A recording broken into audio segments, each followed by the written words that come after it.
Good evening and welcome to the Thursday night edition of the high school football game of the week on Eatel. Tonight you see the graphic. Number 3 in 5A, Brother Martin versus East Ascension High School. We are on the campus of Dutchtown High School at Griffin Field once again for the second week in a row. The home stadium for East Ascension. I'm Jeff Porsche. I'll be joined by Jeff Pyron in just a little bit. But before we get to a little bit of a discussion, we're going to throw it to a pre-game interview. And for that, we're going to take you to Monica Arnold from Eatel.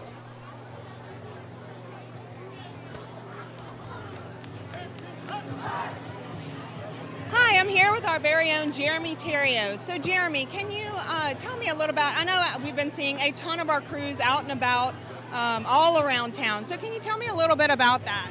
Yeah, so a lot of our crews right now are actually in response and recovery mode from Hurricane Ida. These guys are actually out there right now, and they're wrapping up our assessment of the damage that's been done to the storm from our markets all the way down from Grand Isle all the way up here to Ascension. And as they're doing these assessments, they're making some repairs while they can. But, you know, we're wrapping up that assessment. We're actually trying to see what the damage has been done. Now that the storm has passed, you know, we're connecting people at a rapid pace. And so as you see all these trucks out, that's what they're doing. They're assessing and they're repairing while they can and when they can. Okay, and that assessment, what kind of stuff did you find? So that assessment actually found that about of our 2,800 miles of plant that we have between Grand Isle, like I said, and Ascension, a large majority of that was damaged in this hurricane. And that damage could be anything from a wire being pulled from somebody's home to one of our nodes being damaged. It actually powers an entire neighborhood. So that assessment found a significant amount of damage being done by such a strong storm that blew through this area. Okay, so whenever the power comes back on, does the service come back on? How does that work? Really? Yes and no, but I'm going to err on the side of caution and say not always, because, you know, when you power an entire neighborhood, you have all this infrastructure that powers the entire neighborhood at one time. We are finding that, you know, as anyone who's got, you know, our services at home, it's kind of a house-by-house situation. So, you know, every piece of damage that's done to these homes is unique to that home. So it's not just flipping one switch and turning on 50 homes at one time. It can be anything from, like I said, a wire outside their home to a wire inside their home. Like I said, with so much wind damage that's been done by this storm, that damage could be anything. So we are really taking it almost case by case right now to repair the damage that was done by this storm. Okay, wonderful. And as far as our customers, they're being patient, and I know that that's the main thing, but is there anything else that they can do to help? So yes, we do appreciate the patience. One thing that they can do, if they've already got a ticket in the system, we're working through those systems. No need to actually go in there and put another ticket. We're just working through those right now. Another thing is, and Entergy will tell you this, or any of our utility partners, if you see a wire, don't touch it. That wire, you don't know if that's an energized wire that's been downed and can electrocute you and fatally, you know, hurt you, kill you. Or it's just one of our wires. So, you know, if you see that wire, if you haven't reported it yet, put that ticket in, let us know. We're working with Entergy through all of this, following their lead and restoring people as safely as possible. Okay, is there a timeline on that restoration? So we actually did release a timeline this week. We are, you know, right here, we're here in Dutchtown in Griffin Field. We're working through this area right now as we wrap up Dutchtown and Prairieville. The following week, we're going to go on to Sorrento and Gonzales. And after we wrap up Sorrento and Gonzales, then we're going to move further south to some of our markets south of here, like in La Rose and Cutoff and Reserve, so St. John, St. James the Baptist, well, St. James and St. John the Baptist parishes. Okay, well, thank you so much for joining us. Thank you to all of the techs, the installation and repair guys that are out there doing all this hard work and working all these extra hours. It's just amazing. So thank you and thank them, and good luck to all. Back to you guys. Okay, Monica, thank you very much, and thank you to Jeremy for providing us with that information. We're going to take a break right now, and then we'll get to the pregame. After that, you're watching the Eatel High School Football Game of the Week. Daily routines change, but the land stays the same. There's ground to cover, a herd to feed, and you still have to make it back in time to get a clean start on tomorrow. So run with us on a John Deere Gator, because being linked to the land means the work never stops. nothing runs like a deer. At Ascension Equipment, save more today and mow tomorrow. You care about your car. So do we. Donaldsonville Glass and Body has been around for over 40 years, providing unparalleled collision repairs and customer service, especially when you and your car are having the worst day ever. When you demand exceptional workmanship, call Donaldsonville Glass and Body. Free pickup for your collision repairs and get it back as good as new. It's your choice, so why not choose the best? Donaldsonville Glass and Body. If you believe in me, I'll be the first one in our family to graduate college. I'll be the one to change our history of diabetes. I'll live a healthy life.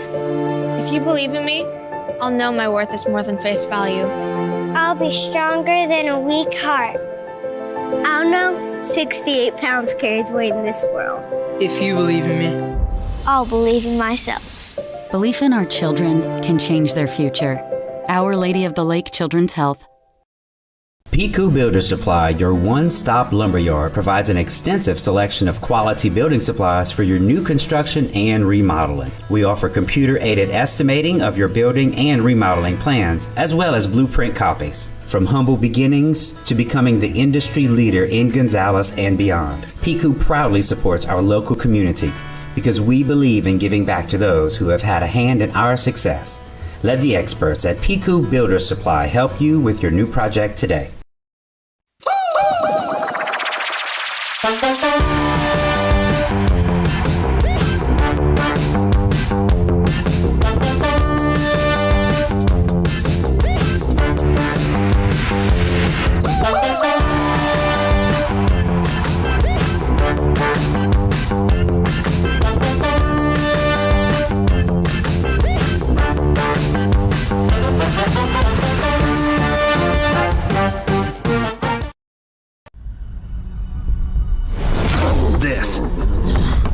This is a walk-on athlete. They push harder and put their heart into the game. This is the passion we're built on. It's why we put our heart into creating game day with a taste of Louisiana.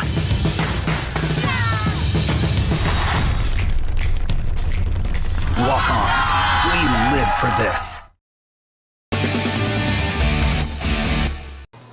Welcome back to Griffin Field as you see the East Ascension Spartans, the home team tonight, taking on Brother Martin, about to head out of their tunnel and onto the playing field, and they'll be joined by their cheerleaders and the band. But first, Brother Martin is going to take the field, and you see them coming in. Brother Martin, one of the top teams in the state of Louisiana. They are number 3 in the state, but 0-0 on the season. And there's the Spartans coming on.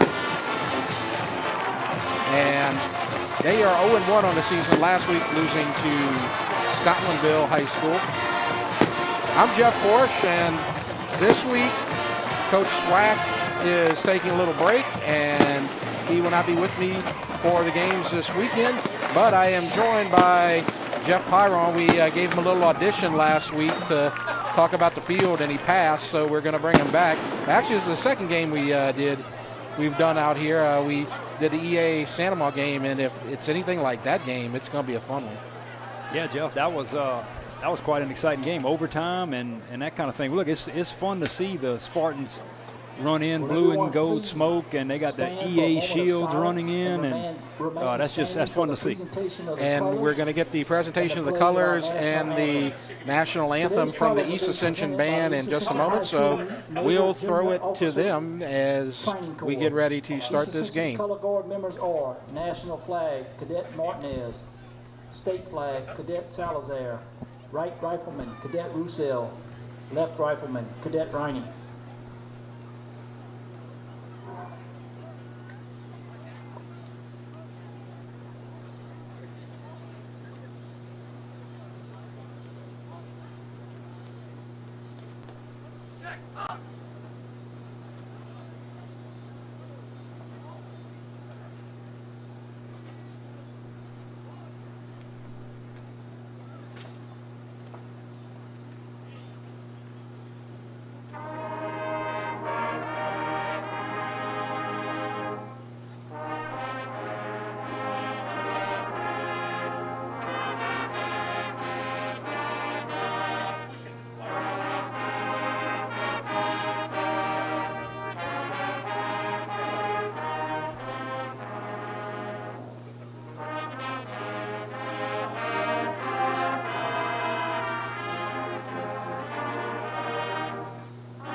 the East Ascension Spartan Band, led by Charles Lee, with the national anthem. And we are just about ready for the captains and the coin toss.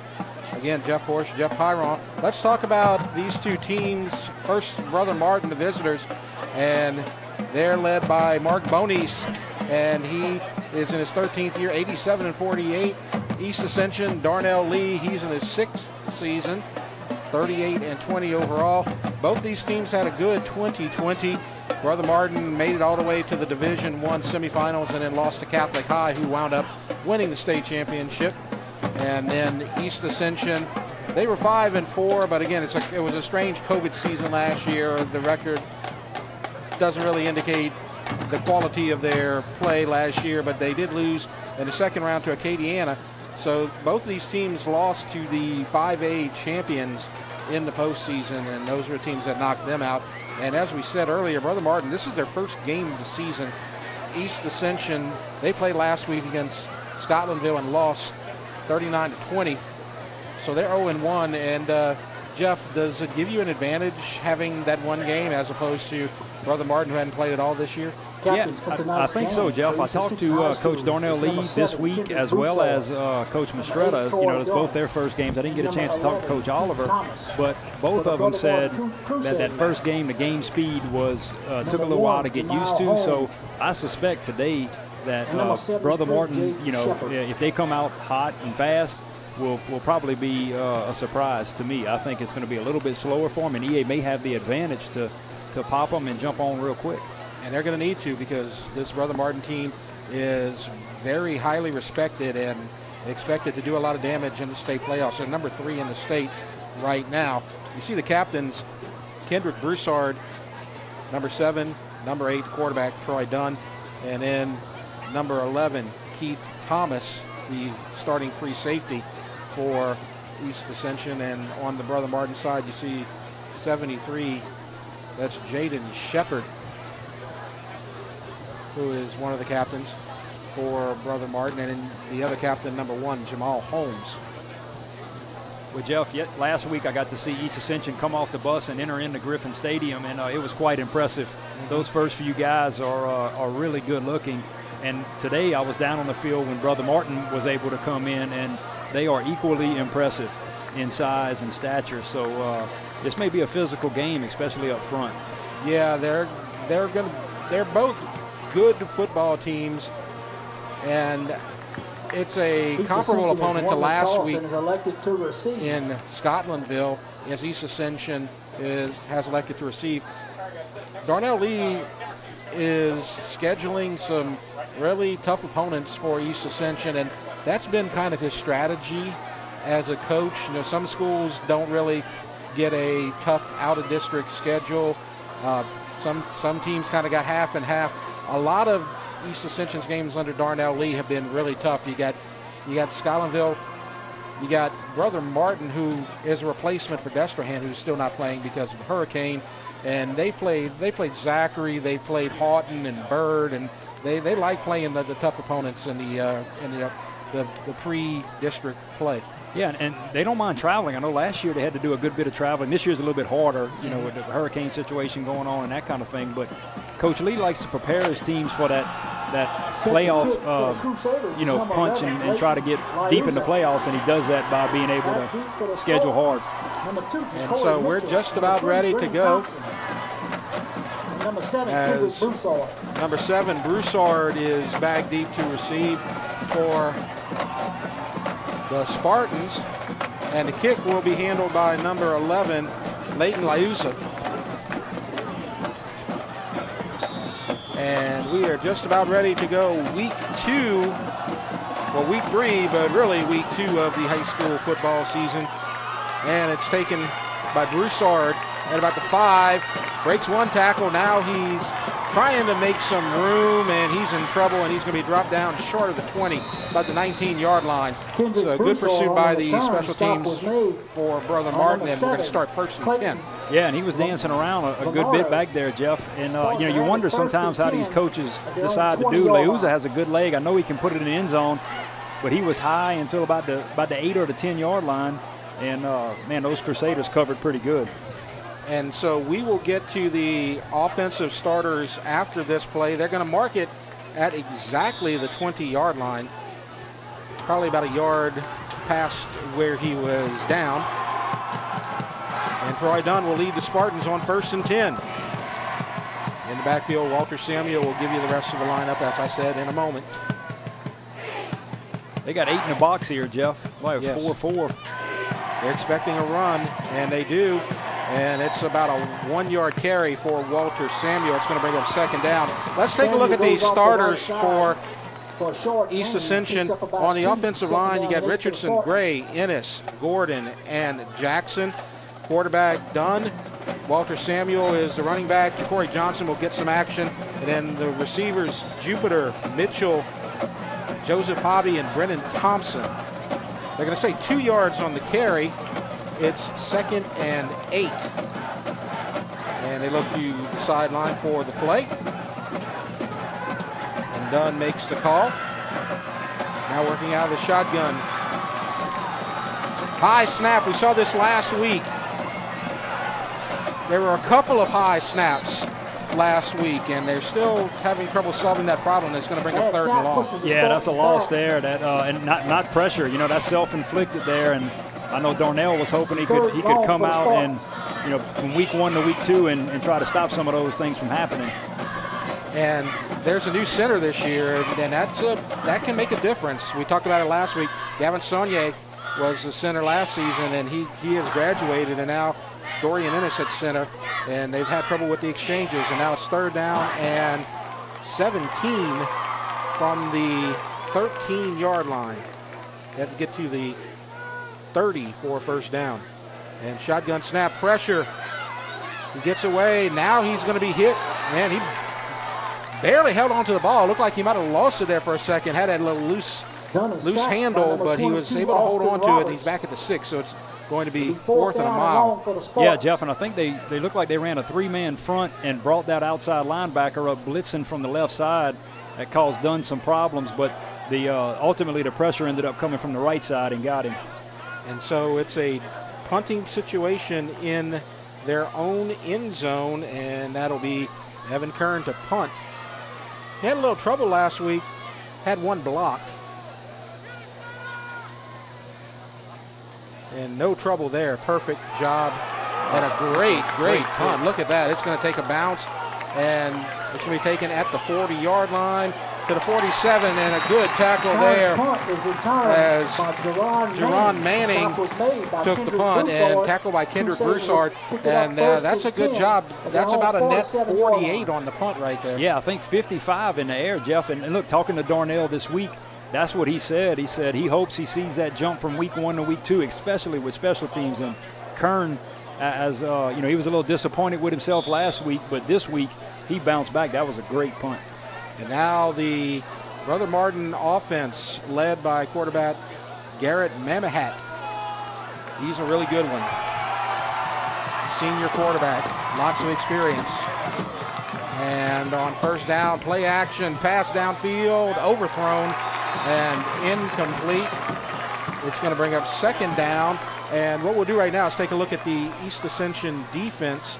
Their starters on the line, Alex Lambert, Sidney Joseph, and Thomas Lee Jr. Linebackers Coleman, Burfict, Hayes, and Artwan Foster. Cornerbacks Lamar Bolden, Darius Walker.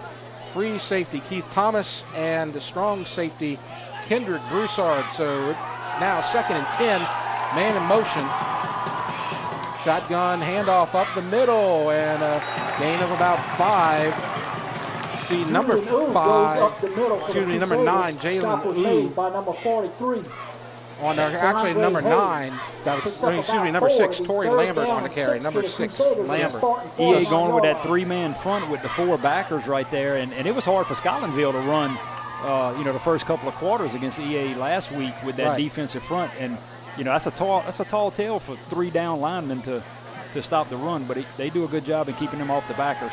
So 3rd and medium right here, 3rd and 6 from the 49. And play action, pass deep downfield, overthrown. They did have number 9, Julian Oob wide open. That would have been 6 points if they would have made the connection, but overthrown by about 5 yards. Yeah, and it looks like, Keith Thomas back in the backfield, the defensive back for East Ascension, they were talking after the play. It looked like there was a little bit of miscommunication because he was wide open over the middle. So at least they're talking and communicating, and hopefully it won't happen again. Yeah, they dodged a bullet right there because that could have been a disaster at 6 points. They're going for it on 4th down in East Ascension territory on 49. See Mamahat looking for the call from the sidelines. Split backs in the backfield. And we may get a timeout right here, and the play clock has run out. And so we will get a timeout. And so let's take this opportunity to look at the offensive starters for Brother Martin. And as we said, their quarterback, Garrett Mamahat, he is a good-looking quarterback. His first 2 passes incomplete, but he's a good one. In the backfield, you got Torrey Lambert, Jordan Thomas, and a bunch of other guys that we'll see tonight. Receivers, you have Leonardo and Morgan, and then Provenzano at tight end. And then the offensive line, Montgomery Scott, Buquoy, Shepard, Guillory, and Bro. As we are just about ready for 4th down, and they made a decision coming out of the timeout to actually punt the ball.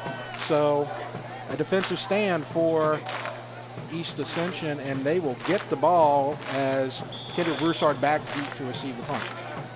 Yeah, and Coach Jeff, I was talking today to the Brother Martin coach as they were coming in, and this is a different punter than Liuza, who they normally punt. So maybe that made a little change in plans there.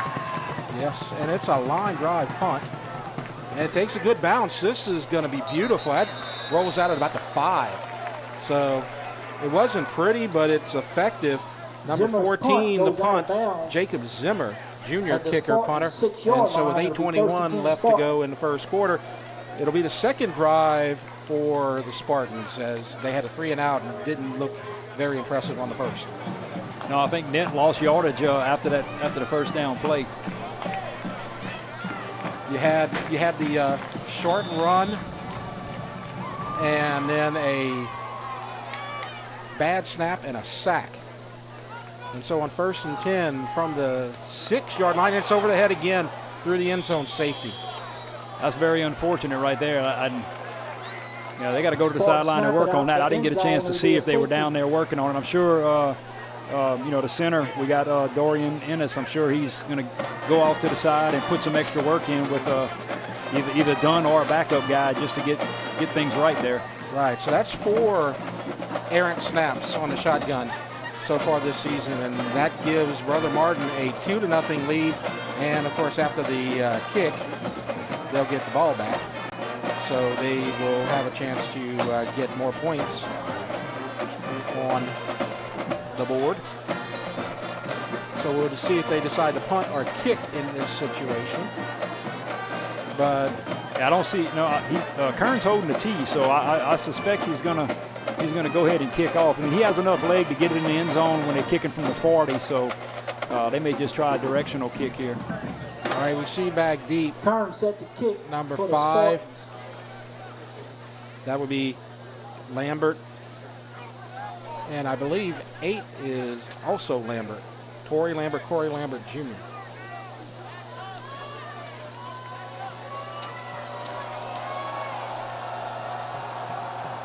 So Kern ready to kick, 2-0 to score. And that goes over the head. Nearly. Beautiful kick down to the 10. Nearly went over his head. He was able to get to it. And then a big hole up the middle. Sometimes you outkick your coverage, and that might have been what we saw right there. It's a beautiful return by number 5, Jaron Manning. Yeah, Jeff, normally that's out the back of the end zone. Yes. He kicked that down to the 10. That's gone. So 1st and 10, ball at midfield. So a net 30 on that kick. And we will see the Brother Martin Crusaders with a 2-0 lead, and the ball back where they had it just a few moments ago, right at midfield. Mamahat at quarterback, and you see a handoff and a short gain, and then Jordan Thomas pulled back. on the right side. Number 2 on the carry, Jordan Stop Thomas. was made by number 58, Nice Deontay tackle there Jones. to hold him to a Picks up about 2-yard 2 gain. second down, And you see a for couple Crusaders of with the Spartan 48. Spartan defenders with their helmets off. They're going to have to come to the field, get their helmets taken care of, and then come back. So a couple of substitutions on that line. We'll see how that affects 2nd down and 8. And it's a handoff up the middle. And right Jordan at Thomas around the right side. first down marker. Stop That's was made by number Jordan 33. Thomas again DeAndre Hayes on the picks up carry, a and it is Crusader first enough down. for a first down. First So and they 10 get Crusaders 2 runs at and the a first 40-yard down line.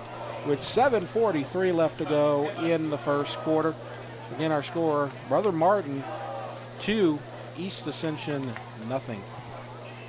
The first 2 points of the game come from a safety on an errant shotgun snap. 1st and 10 for the Crusaders. Shotgun handoff. Bounces outside and dropped for a loss by number 11. Nice play there by Keith Thomas as Jordan Thomas is held for a loss. So that's going to be a loss of 1 on the play. Back to the 41-yard line, 2nd down and 11. Ball on the 41-yard line.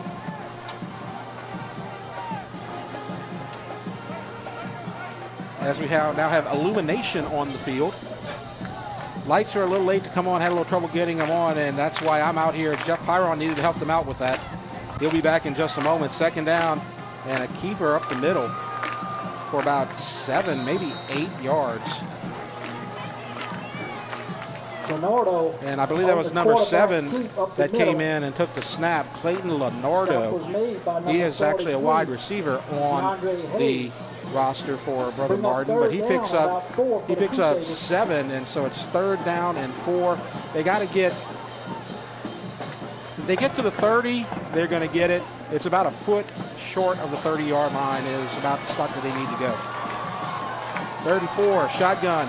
Mamahat in trouble, pressure, and they try the screen. There's no receiver there. And I do see now number 2, Jordan Thomas, was kind of hidden there. They're trying to set the screen up with the pressure, but a good pressure by East Ascension blows up that play.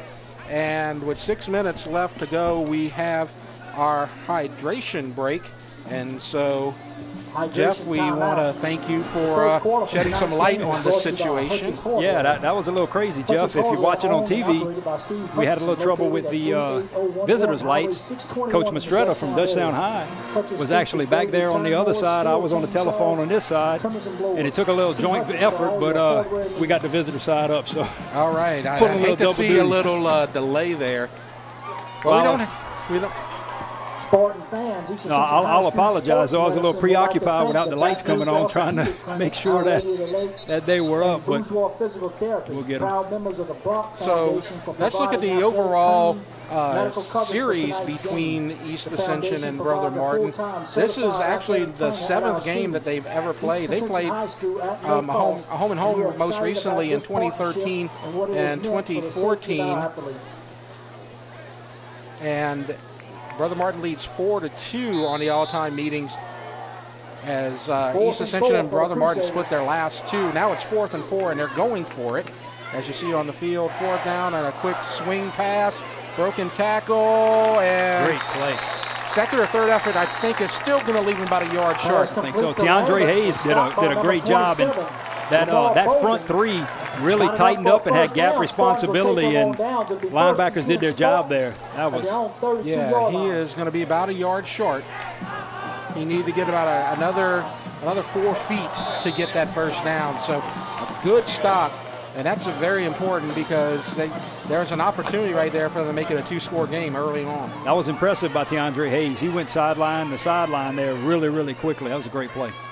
And so now the Spartans, let's see if they got their snap problem solved. They do, and it looks like done on a keeper for about a yard, so it's going to bring up 2nd and 9.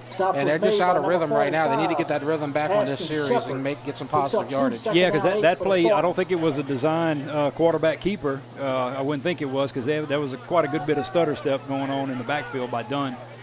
But he got positive yardage. And that's progress right now so far. It's 2nd and 8, and we'll look at the Brother Martin defense after this play. 2nd down handoff to Jupiter, and he is strung out and tackled for a loss by number 33, Rylan Johnson. So he is one of their linebackers. And we'll look at the rest of the defense. You have Kai Brown, Andrew Arriaga, Dakota Burns, Brendan LeBlanc, linebackers Mason Johnson, Ranlett, and Roberts. And in their corners, Holmes, Jackson, and in their safeties, Manning, Garcia, and Lambert Jr. So they've been playing a lot of 4-4 so far. Yeah, well, it looks like right here, Jeff, this series they went to a 3-man front again. Maybe they're seeing something and thinking they can handle the run up front with just a 3-down lineman. So it's 3rd and 11. See, it's like a 3-4. Good snap. Looking right all the way. Receiver right there. Complete. First down. Nice move. Gets the midfield down to the 45. So good job getting that extra yards. And that was caught by Brennan Thompson, number 3. Yeah, that's a long pass all the way across the field by Dunn to Thompson. And that's the way you get that 3-4 to relax a little bit, is throw it out outside. And that was a great pitch and catch. That's a tough throw. A lot of people don't realize that, but you're throwing across the field. They were almost on the left hash. Right. And they threw all the way to the right sideline. That ball was in there a long time. It may have only gone about 15 yards in yardage, north and south. But it was about a 40-yard pass most probably. 1st and 10. And a loss. Well, maybe getting back to the line of scrimmage. Yeah, that was a little draw play right there. There was a stutter step and maybe trying to stop some of that pursuit that the defensive line of Brother Martin has. And looked like they had some penetration, though. Right, and they get back to the 46, so they do lose 1 yard on the play. And Dunn now set up at the left receiver spot. So we have a new quarterback in the game, I believe. I believe that's correct. Let's see. I think that's still done. Oh, no, it is done. Yeah, yes, it is done. Okay. And a deep pass downfield and incomplete. It looked like they had Mitchell. So, yes, that was a mistake on my part. Yeah, well, his shirt's all bunched up, Jeff. It's kind of hard to see what it is. And he and Ja'Cory Mitchell are shaped very similar, tall, lean-looking athletes. Right. And caused a little bit of trouble there. But man, I'll tell you what, this defensive front of Brother Martin is something to be reckoned with. They don't give up the line of scrimmage too much. Right. And one thing, and I doubt that you'll see it this year because you don't have Cullen Wheat in there as well playing quarterback. But a lot of times when Wheat was in the game at quarterback, Dunn came in as receiver. I think he's exclusively the quarterback now as Dunn takes a shotgun snap, and he's looking left, dumps it to Jupiter, and he's going to have to try to make something happen. Only gets a couple, though. And he stays in bounds. It's going to be 4th down as the clock continues to run with 3:20 left to go before the end of the first. And it looks like they're setting up for a punt. Yeah, but a good thing on that drive, Jeff, they had a couple of good plays, that changed some field position-wise. But the most important thing is the snap was good the whole time. Yes, and I mean it wasn't like he had to reach for it or it was above his helmet. It was right there where it needed to be at the numbers. So it was a good job by the center on that series. Didn't get into the end zone or get any points, but it did have some positive plays. Now Kern comes in to punt, and it's a little high. And it's a long punt. That might go as the flag goes down. That's the first time we're going to see that. I'll tell you what, Kern brought his left leg. Yes. He was right footer. Sorry, his right foot today. That's 2 impressive punts by that young fella. Maybe the scouts are out here tonight and we don't know it.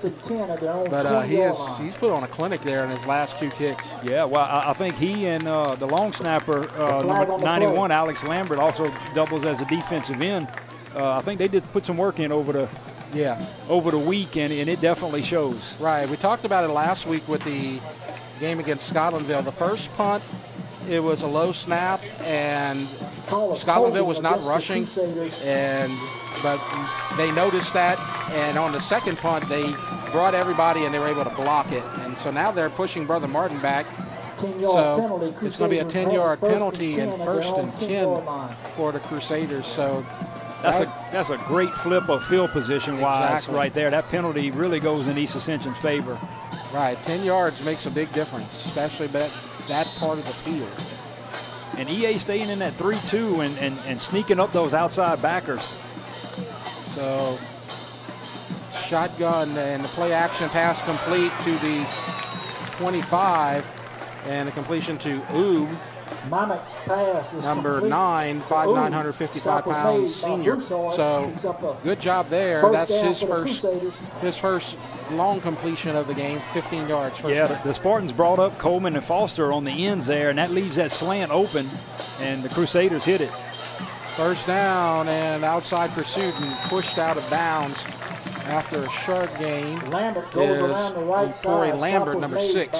So it's going to bring up second down Picks up and 8 for the Crusaders. For the Brother Martin Crusaders from the 27. And that tackle they rotating a little bit was made by Tanner Stanger, the sophomore defensive back who got a good bit of playing time in the Scotlandville game.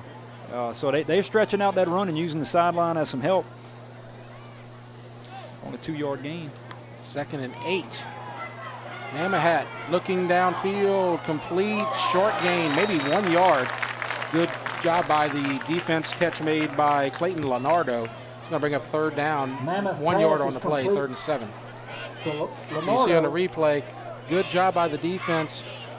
See number 25, perfect on the tackle right there, and another EA defender right behind him. Jeff, I thought that was a tight end at first. Leonardo, he's listed at 6'3", 212. He was a big guy coming over the middle, and he weighs a little more than their tight end. I thought that was a tight end on a little slant, 5-yard slanting in, but it's a big guy. Yes, it is. 1:28 left to go in the first quarter. 2-0 is our score, and a whistle, and I believe that the slot receiver may have left a little early. They tried to time it, but I think that possibly that may be the call. Yeah, it looked like the Spartans were bringing Antoine Foster, number 1, off of that right edge that time. He was sneaking up as the snap count was going in, so looked like they were going to use some pressure on 3rd down, and I think that's what they would do here. You got 3rd and 12. I'm thinking they're going to try to put some pressure on them. And it looks like they're bringing up the 3-down lineman. We'll see. That was Oob that left a little bit early. And you see the fake, looking downfield, pressure, now a pass downfield, incomplete. Overthrowing his intended receiver, that was McGowan, and the good coverage there by Bouvet, I believe, 21. So that's going to bring up 4th down, so East Ascension's defense doing a good job here tonight. Yeah, I'll tell you, defensive coordinator Scott Pellegrin, he's calling a good game right now. He could have pressured on that 3rd down. That's what I thought he was going to do, and he decided to sit back and play defense, and it worked. It worked for him, so that's why he's the DC, and I'm up in the booth, I guess. But well, on the previous series, I believe it was the first series, you had that long pass downfield that was overthrown, but the person was wide open. That time, Bouvet had good coverage on a similar route, and that brings up 4th down. And a line drive punt. Taken at the 43, and he's got lots of room to run. He's past midfield. Ooh. He's past the 40, and a little pancake block there, and that's going to be a penalty as it's a little, I think they're going to call the unnecessary roughness for the blindside hit. Yeah, 36, Sidney Joseph, sophomore linebacker. Right. You could see him eyeing, I think it was number 6 from Brother Martin, and you could see it coming, and I guess they're going to say it was a defenseless defender, I guess, however you would call that. But man, he laid a lick on him. They've tried to kind of make that illegal in all forms of football, high school, college, pro, and it's really unfortunate because he was already past that guy, and he didn't need to throw the block, and that cost him 15 yards. It's so hard to take some of that aggressiveness out, but you got a sophomore out there excited to be playing and sees a big play. Right. And one thing I found on that play, Jeff, The call on the punt return was actually set up as a normal defense. Yes. It was set up as looked like a 4-3. So maybe they were thinking that maybe they seen something from Brother Martin that they may try to fake one time or not. And you were mentioning that there's another punter in. Yeah, so maybe they seen something, watching the film. But that was a normal defense, not a punt defense. I was not aware of that. That's a good observation. First down and done. He's in trouble, tried to roll out, and it's overthrown. Nearly an interception on the deflection as number 23, Hobby, tried to make the catch, but it was just too high. Yeah, it almost looked like they were trying to set a screen up because there was pressure immediately, but Dunn was trying to roll out a little bit. But, 3 defenders were right in the backfield relatively quickly, but I didn't see any linemen go downfield. So, maybe they were trying to get a wide receiver one-on-one, a little curl route there. You see on our graphic now, 34 seconds left to go in the first quarter. A run play, this might be the final play of the first quarter. It's been a pretty well played first quarter. There's just some trouble with the snaps on the East Ascension part, but only a couple of penalties. Pretty quick quarter, as on second down, Samuel is going to pick up about 3, and it's going to bring up third down and 7, and the clock running at 22 seconds. Yeah, that was a good play right there. You had the little sniffer back sitting in the backfield running that lead block. He kind of hesitated and shifted around left and had that kick out block. They read it good, and what they picked up probably 6-7 yards on it. They got 3 on that. 3. It was just 3? Okay, yeah, it looked like it was a little bigger than that. Third down and 7 from the 45, and that ends the first quarter. And so our score 2-0. Brother Martin with the lead over East Ascension. We will take a break. You're watching the high school football game of the week. The athletic training staff of East Ascension High School would like to thank Ascension Equipment, Donaldsonville Glass and Body, Our Lady of the Lake Children's Hospital, Piku Builder Supplies, Ross Downing Chevrolet, Wash and Roll Express Car Wash, Austin Fire Systems, SKR Construction, Walk-Ons for their support of the EA Sports Medicine Program. Second quarter about to begin. 2-0. Brother Martin with the lead over East Ascension, and the only points in first quarter, Jeff, were the 2 points from the safety on the high snap, the second high snap of the ball game. Yeah, I think the first quarter, if you would ask Coach Lee if he would be almost even in the first quarter, and really self-inflicted at this point, to have the 2, just a couple of rough series to start off, but really a back and forth battle with a couple of good punts both ways, and the field position just seems to be hovering around the middle of the field for both teams. So we'll see what happens in the second quarter here to break it out. The defenses have played really well on both sides. Not a lot of sustained drives on either part. And now it's third down. I think the markers are off. I think the markers are way off. They have it marked as 3rd and 4. It should be about 3rd and 7. Now I think they're trying to fix it. They are. Switching at 50 gets you sometime, Jeff. Yep. Shotgun snap, good snap. Done. Nobody to throw to, and he's going to be dropped for no gain. He's going to get back to the line of scrimmage and dropped for no yards. And number 91, Andrew Arrilaga, makes the tackle, and it's going to be another punting situation. The defenses are definitely ahead of the offenses at this point. Yeah, well, Brother Martin was still in that 3-man front. They're content to rush 3. They think they can do it, what it looks like, and they just dropped back in zone, and Dunn had nowhere to go. He had no options. All right, so let's see if Kern can get this onto the baseball field. He's booted too good so far tonight. So a low snap, but he got it. Good job. Line drive. And it's going to bounce, and it goes to the end zone. So see a little bit of extracurricular there on the blocking from a couple of players at midfield, and looks like a Spartan is down. It looks like he's hurt. We'll take a look at that. You see down there in the bottom left around midfield, you see an injured player. Yeah, and Jeff, on the punt, East Ascension run their outside guys run down the field as gunners, and it appeared Brother Martin put 2 Crusaders on the outside guy, and it looks like they were playing pretty rough. Yeah, there was a little aggressive play there, it looks like. But we'll see who the injured player is in just a moment. But while we have an opportunity, let's talk about District 5-5A. We talk about that every week. And you see the standings, and Catholic, they look like they're still going to be a tough team. They shut out Acadiana, and that's just shocking. That is always impressive. You know, last year I watched the broadcast of Catholic and Acadiana, and Catholic beat Acadiana then.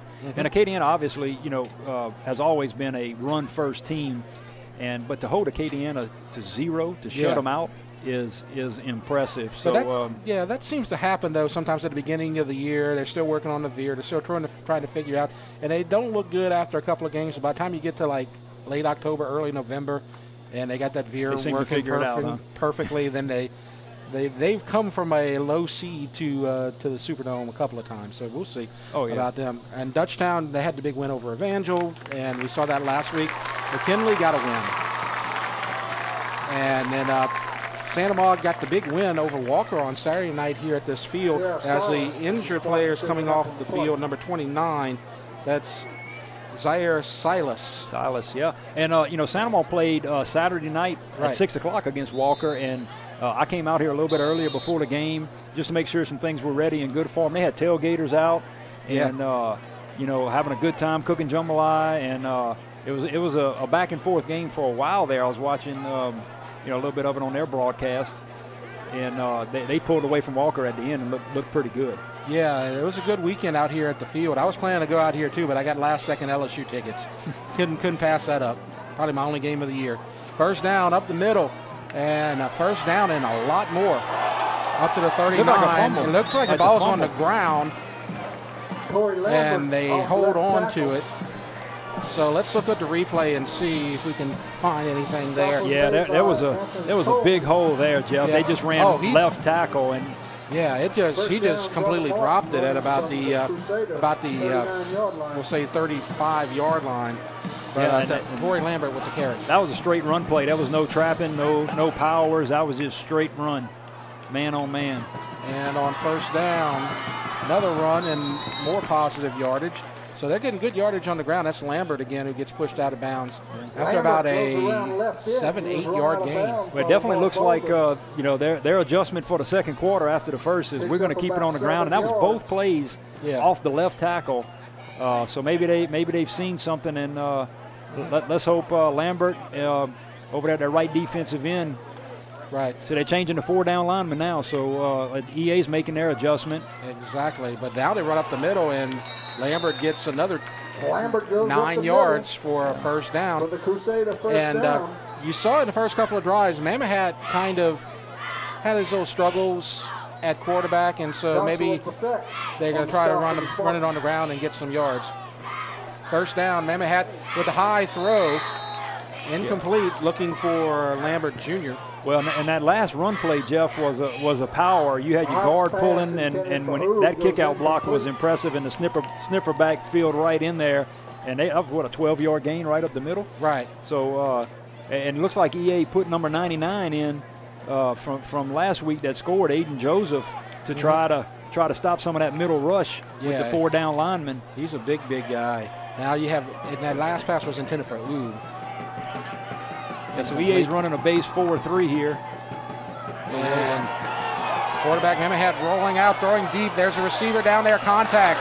And no flag. Contact may have been early, but Bouvet got there. Ball a little bit underthrown. I can't tell if his head was turned around or not. You know, that's normally the trigger for, it looks like he didn't have his head turned around, so maybe we got away with one right there, but that's a good play by the Spartans defender there. Yeah. It looked like he did hit him a little early. They tried to pick on Bouvet with the deep pass a couple of times there, but Bouvet's done a good job. Yeah, but it's a big third down here, and EA in that base 4-3. Yes, they are. And you see Mamahat getting the call. 10:08 left to go before halftime. This is where last time I thought they may bring pressure with Foster off that right edge. He looks like he wants to, but not sure. Sees motion. And Mammoth had some trouble. He's flushed out. He's got to throw, but as the flag goes down, it's not enough for a first down as a catch made by Lombardo. That's got to be holding. That's 4 yards deep in the backfield. That's normally holding. And when you've seen a jailbreak like that and you see them linemen coming through, normally that's an offensive lineman reached out with that big bear paw and ends up beating. That's it. Yeah. Looked a little awkward throwing opposite his body there with the pass on that left side, but the penalty, you called it, it's a hold, and so they're going to be pushed back 10 yards because that would have brought up about a 4th down and 3, and you know they would have gone for it. That's been their MO all night. So now you're going to force them, instead of a 4th and 3, you're going to give them a 3rd and 21. Yeah, last time we were in this situation, EA dropped back in coverage and played great zone defense. I'd imagine they're going to do the same. They got trips to the right. And looks to the right. Little bubble screen complete for a 1-yard gain, 2-yard gain. So good job by East Ascension. The defense, both defenses doing great. Jordan West with the catch, but a couple of EA defenders with the quick tackle. Yeah, the chess match continues. Here we go. And we were told that Brother Martin is going to give you a lot of looks and bring in a lot of players. But so far, they haven't found the right combination because EA's done a good job. No. Let's see if we can set up another good return. See, they're not running a normal punt defense. You know, They got 4 back. They got 4 guys set up about midfield. Yeah, and it worked for them last time, so let's see if they set it up. And that's just a lowest line drive yet. They've all been line drives, and it's taken at the 20. And good pursuit as it's going to be about a 3-yard return for Kendrick Broussard. And so it's still going to be deep field position this time for East Ascension at the 23-yard line. Yeah, and Jeff, I like to see that. Kendrick Broussard, you know, he came up, he was aggressive with that. He caught it on about the 3rd bounce. And if he lets that go, it's way inside the 20. Yeah, it was the right move. That's a good play. Even though it was a 3-yard gain, it was a good play to get that ball and stop the negative yardage. Shotgun, low snap, handoff, and some room, and he slips. Oh, that could have been gone for about 4 or 5 more yards. That's the first time we've seen number 6, Ja'Cory Johnson, in the game. He split time last week with Samuel. He was actually the starter last week ahead of Samuel, but you see him slipping right there. And yeah, that was a good play. At first, I thought it might have been a draw, but I think it was because the ball was a little low. Yeah. And that stutter step, but he had some clear land out to the left there. That he could have got some pretty good yardage if he doesn't slip. And now you have Samuel back in the game, and he gets it on 2nd down and a 1st down carry to the 36-yard line, a gain of 6, maybe 7. So East Ascension moves the chains, 1st and 10. Yeah, I like to see that, Jeff. Walter is a downhill runner. I mean, he had one thing intent, and that was running straight downhill, and I'm going to hit the first guy I see. And he is a good-looking back, huh? Yes, he is. I was really impressed with their running game last week. And he caught a nice screen pass and nearly went for a touchdown. A tackle made, by the way, Corey Lambert Jr. And here's Samuel again. And goes off right tough running gets him about 3 yards as he tries to take it at the middle, then cuts outside to about the 40. Yeah, it looks like EA is content on rotating 22 and 6 here. Yes. Getting some breathers in because Walter's more of a physical back. Johnson is in the game. Yep. And he's got a little bit more speed, most probably. And East Ascension, most importantly here, eating up a lot of clock and keeping this game close. 2nd and 7. And there's Johnson and another 1st down carry to midfield. And East Ascension with a little power football out here. Yeah, Jeff. and what I noticed was East Ascension's brought in Joseph Hobby, the sophomore tight end, and he's not a sniffer back like normal. No. You know, that's what you see now, but he has his hand down in the dirt, and they'll play in some old-fashioned smash mouth football here. Right. And you don't have Jaquel Mack. He'd be that guy that probably be more of a blocker, and he's also a good receiver. So they're doing that without one of their offensive leaders out here tonight. It looks like Darnell's going tight. I mean, his trips to the left, but tight, and a tight end down to the right. So he's just looking to pound these things. Oh, and misconnection. Just a little bobbled snap. That wasn't over his head. but still a little bit off on that snap right there, and it's going to bring up second down. Yeah, one thing that's good to see, you had two Spartans pancake a couple of Crusaders there, 3 or 4 yards downfield, which shows that they're starting to explode off the ball. And I think the Spartans are saying, hey, we can play with these guys up front. Oh, they're not afraid of these guys at all. Absolutely, no. They have figured out we can play, and we're going to bring it to you. Second down and 13 after the miscommunication. Dunn flushed out, looking left, throws downfield, receiver open, and he gets it. No, it's incomplete. Out of bounds. He stepped out of bounds before he was able to secure the football. Brennan Thompson, if he would have caught that. As you see, he should have, and look at the foot right there at the steps out of bounds. Bobbling. Yep. But I tell you what, great play by Dunn. Dunn has flushed out the pocket, but instead of just being content running out of bounds, he keeps his eyes up downfield, and Broussard there, Thompson wide open, and maybe he just was too open. Yes. He was thinking 6. And I want to give a shout out to the camera operators for a great shot right there. Perfect. As the flag goes down. Unopportune flag there. And look, so I was talking to Coach Lee this morning, and one thing I didn't realize, that's great for the Spartans there. One thing I didn't realize is Coach Lee, not only the head coach, he's the OC. Yeah. He calls his plays. He does a lot of the special teams. So, looks like Coach Lee is having a chess match with Brother Martin's coach on the other side, Bonice. I'm not sure who their coordinator is, but But Coach Lee is calling a pretty good game so far. So it's third down and 8. This is a big play, as this could change some momentum right here. If they can get another first down, they might be able to drive and get into field goal range. And a little bit of a bobbled snap, and he runs up the middle. And that was a good snap. He just had trouble with it, and it kind of disrupted the rhythm there, but he did a good job getting 3 back. And this could be a situation where they may go for it. Yeah, you're on the 46-yard line right here, Jeff. And I mean, this is, if you're going to take a chance, this is one to do it. Kern's been kicking the ball very, very well. So if you got the ball on the 46-yard line and you kick it into the end zone, that's a touchback. You only gain 24 yards. Yes. So we'll see what they do after the hydration break. Let's talk about the upcoming schedule for our Eatel High School Football Game of the Week. We are going to, you see listed there, Cy Academy at Dutchtown. Cy Academy will not be able to play next week. We do not have a scheduled opponent yet for Dutchtown, but I've been assured that it is their homecoming game, and they've assured us that there will be an opponent next week. Don't know who it's going to be yet, but then we're going to get our first look at the Santa Maria Gators on Saturday as Opelousas takes them on. And then in 2 weeks, Cox at Santa Maria, and then they're going to play at Dutchtown, and St. Martin Episcopal versus Ascension Christian. So lots of games coming up here in Ascension Parish. Yeah, well, Jeff, look, you got the EA cheerleaders going crazy down there. I think the Too Much Blue crew is starting to make themselves known here in this game. And I think Miss Jamie Andrews had beach theme tonight for the Too Much Blue crew. So she's done a great job and always has. So let's see if they get loud here. And it looks like we're going to go for it. Yep, 4th and 5, and East Ascension going for it. Out of the shotgun. 2 receivers left, 2 right. Shotgun snap.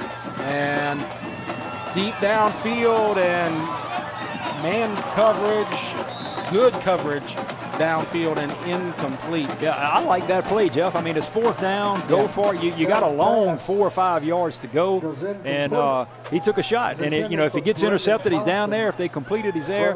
If not, that shows me that he trusts his defense as well, simply because he knows where he's at. He's been playing with them. So let's take a shot and go for it. I think a good decision by Coach Lee there to go for it on 4th. That last part I was going to bring up if you didn't. I think he has faith in his defense because they played well tonight. Namahat's been a little off at quarterback, but they have stopped the run really well so far. I agree. And look, big Aiden Joseph, nose guard back in. He's a load to move, and hard press running up the middle with him there. So you see a couple of receivers right, and on 1st down, they're going to hand it off, and he gets through the first wave. Good job by Jordan Thomas, number 2. As it looked like he was going to be stopped at the line of scrimmage, but kind of slithers through there for a couple. Thomas Lee Jr. with the stop. 5:29 left to go before halftime. Yeah. 2-0. I thought we'd see some fireworks here tonight, but the only points come on a safety so far. Very interesting. 2nd and 8. This has been a chess match, as you said. Yeah, both teams just trying to feel each other out right now. And on 2nd down, it's a play action, and he's hit as the pass goes complete to the 30, and that was a good job by Mamahat surviving the pressure and Leonardo making the catch, because I tell you what, he just got hit by the biggest Spartan of them all, Joseph, number 99. And he stood there and he got did. That He pass delivered off. a good ball. That was a great route ran right there. They had like it looked like a little chair up at the top and a 12 or 15 and in by the Crusaders, and they're going tight end on the ground here too. And that was the most impressive play I've seen all night from the Crusaders, and especially Mamahat. 1st down, now he's going up, and that was overthrown again. Trying to get but he's been off. He's been off a little bit. He's been throwing high all night long, and you don't usually see that. No, and look, EA is covering these receivers like blankets. They are not open. Right. This is they're playing some pretty good defense. That one was almost like a rub route up at the top that had him open and took his man off of him a little bit, and he hit him. But other than that, he hadn't been very accurate. 2nd down and 10. 3 receivers. Mamahat fakes the dump and then tries to go to left side. Incomplete to Oob, and that one, we were talking about him overthrowing, that one was in the dirt, incomplete, 3rd and 10. Yeah, and EA was bringing pressure on that linebacker, outside linebacker Anthony Coleman came on that one, and he was open. But we'll see if he sits back on the next time. But here's another pivotal 3rd down play right here if the Spartans can hold. Right, and their kicker, Liuza, as you mentioned, he has a little bit of an injury, so I don't know what their range is as far as field goals. Yeah, I was watching them before the game, Jeff, and both kickers were struggling from inside of 40, 38, 42. So I would think he'd be out the range here. Well, we're going to see if he can get through, and he is dropped, and I believe that's a sack. It has to be. He tried to throw it, but he was down prior to that. Yeah, let's see on the replay what happens. And look, that's Thomas Lee Jr. right there. I mean, yeah, he was down. He's had a great series this few sets of downs right here, and that definitely takes him out of field goal range. That takes it. I think they're going to probably go for it. Almost the same spot where Coach Lee was before. It looks like they're bringing on the punt team. Yeah, I think in that situation with the ball at the 37, and they got to get to about the 16, 4th and 21. That's just too much. Yeah, this is going to be very difficult to pin this inside the 20. You better try to kick it straight out of bounds, because from what he showed so far, I don't know, that low lining kick, they have a chance to return it, So I'm not sure what the call would be here. This is Zimmer, Jacob Zimmer, the punt. And a whistle. And I think he's going to get some extra yards as the clock ran out. The play clock ran out to 0. Yeah, because at the 35, I mean, that's a net 15-yard gain if it becomes a touchback. I mean, and that's, a lot of people think, we just take a little bit off the punt. Unfortunately, if you're a punter, it doesn't work like that. It's very difficult to do that Australian punt. If you had one of those right now, would be the thing to do, but not everybody has that in their repertoire in high school. No, they don't. So I'm going to keep a look at the play clock. It's now at 12. I know they were doing that deliberately, though. Yeah, that was a quick snap, too. Yep.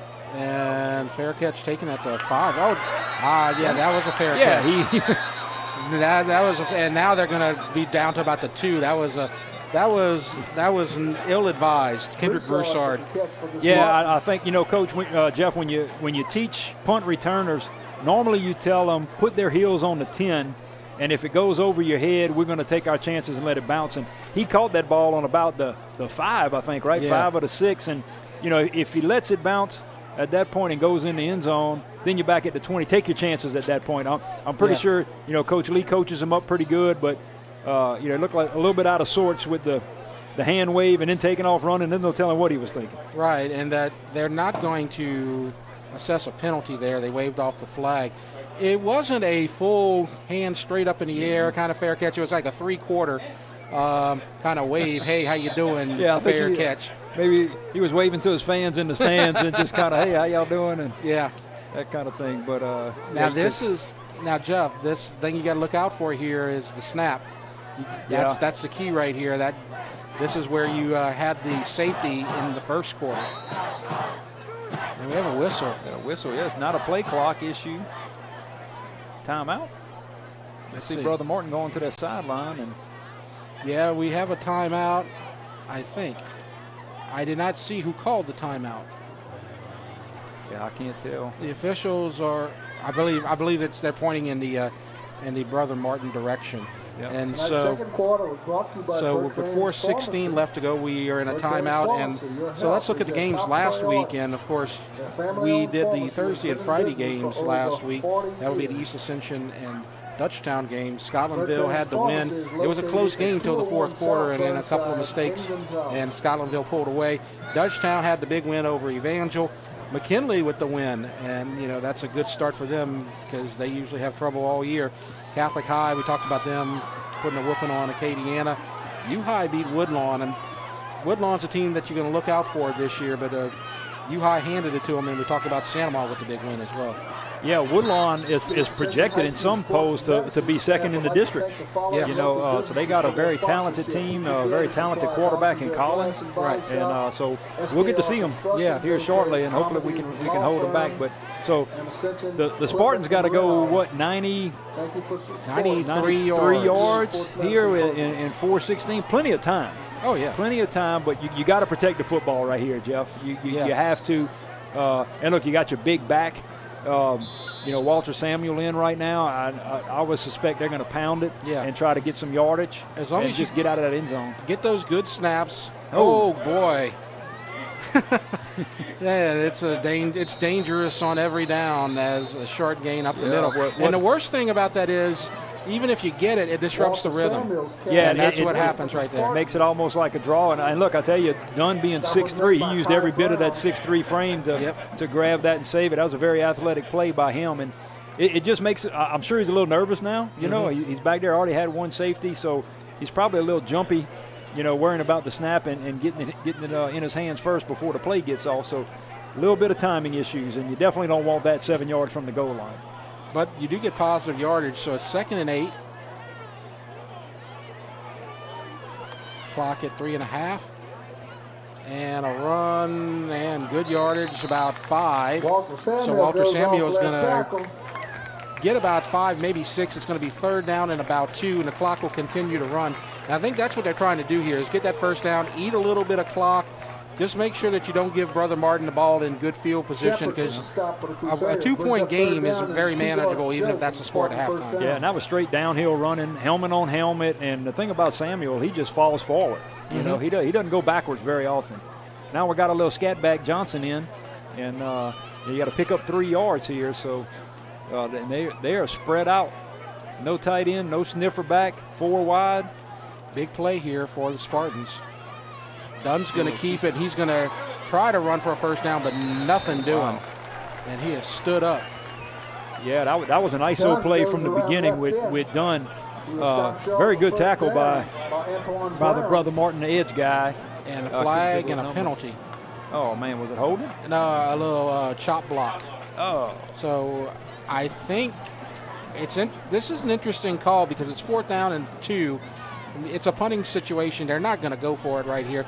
But do you roll the dice on one more snap if you're the Brother Martin defense? Yeah, no, it looks like Brother Martin's going to decline it, take the play and make East Ascension punt to him. And unfortunately, hopefully Kern can get a hold of one. If not, it's going to be pretty good field position with a little bit over 2 minutes left for the Crusaders. Right, and by taking the penalty, they save 30 seconds or a timeout right there as well, which could come in handy if they can get good field position. Yeah, when Dunn rolled out to the left, it looked like he had an opening. It looked like he had it, but it closed really quick. I thought he was going to get it, but just a lot of speed on that right in. And he put his shoulder down. I mean, Dunn did what he needed to do. He didn't walk away from the contact for sure. So Perrin ready to punt.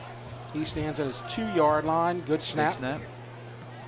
And another boomer at the 42-yard line. And they're going to run it and get past midfield. So good return.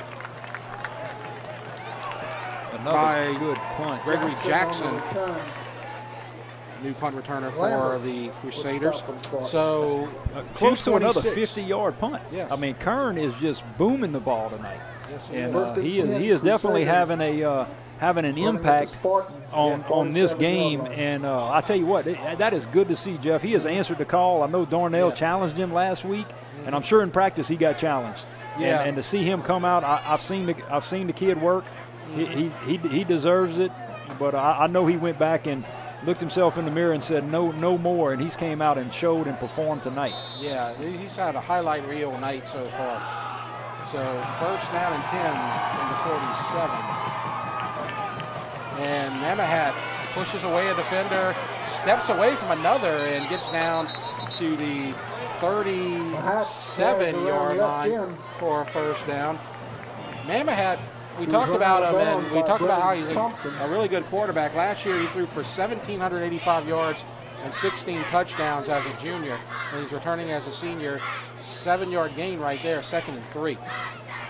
Yeah, and EA was in pursuit. I mean, that was just a good play. EA was on and flushed him out the pocket and did a good job covering the defense. 2nd and 3. And a pass and a little slant route complete for a first down.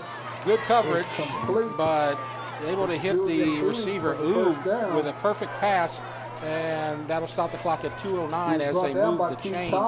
This is big for the Spartans here, Jeff, for 2 reasons. First of all, they want to keep it a 2-point game. Second of all, they give the ball to Brother Martin to start the second half. So you don't want to get in a situation where you get 2 touchdowns right up back-to-back right there.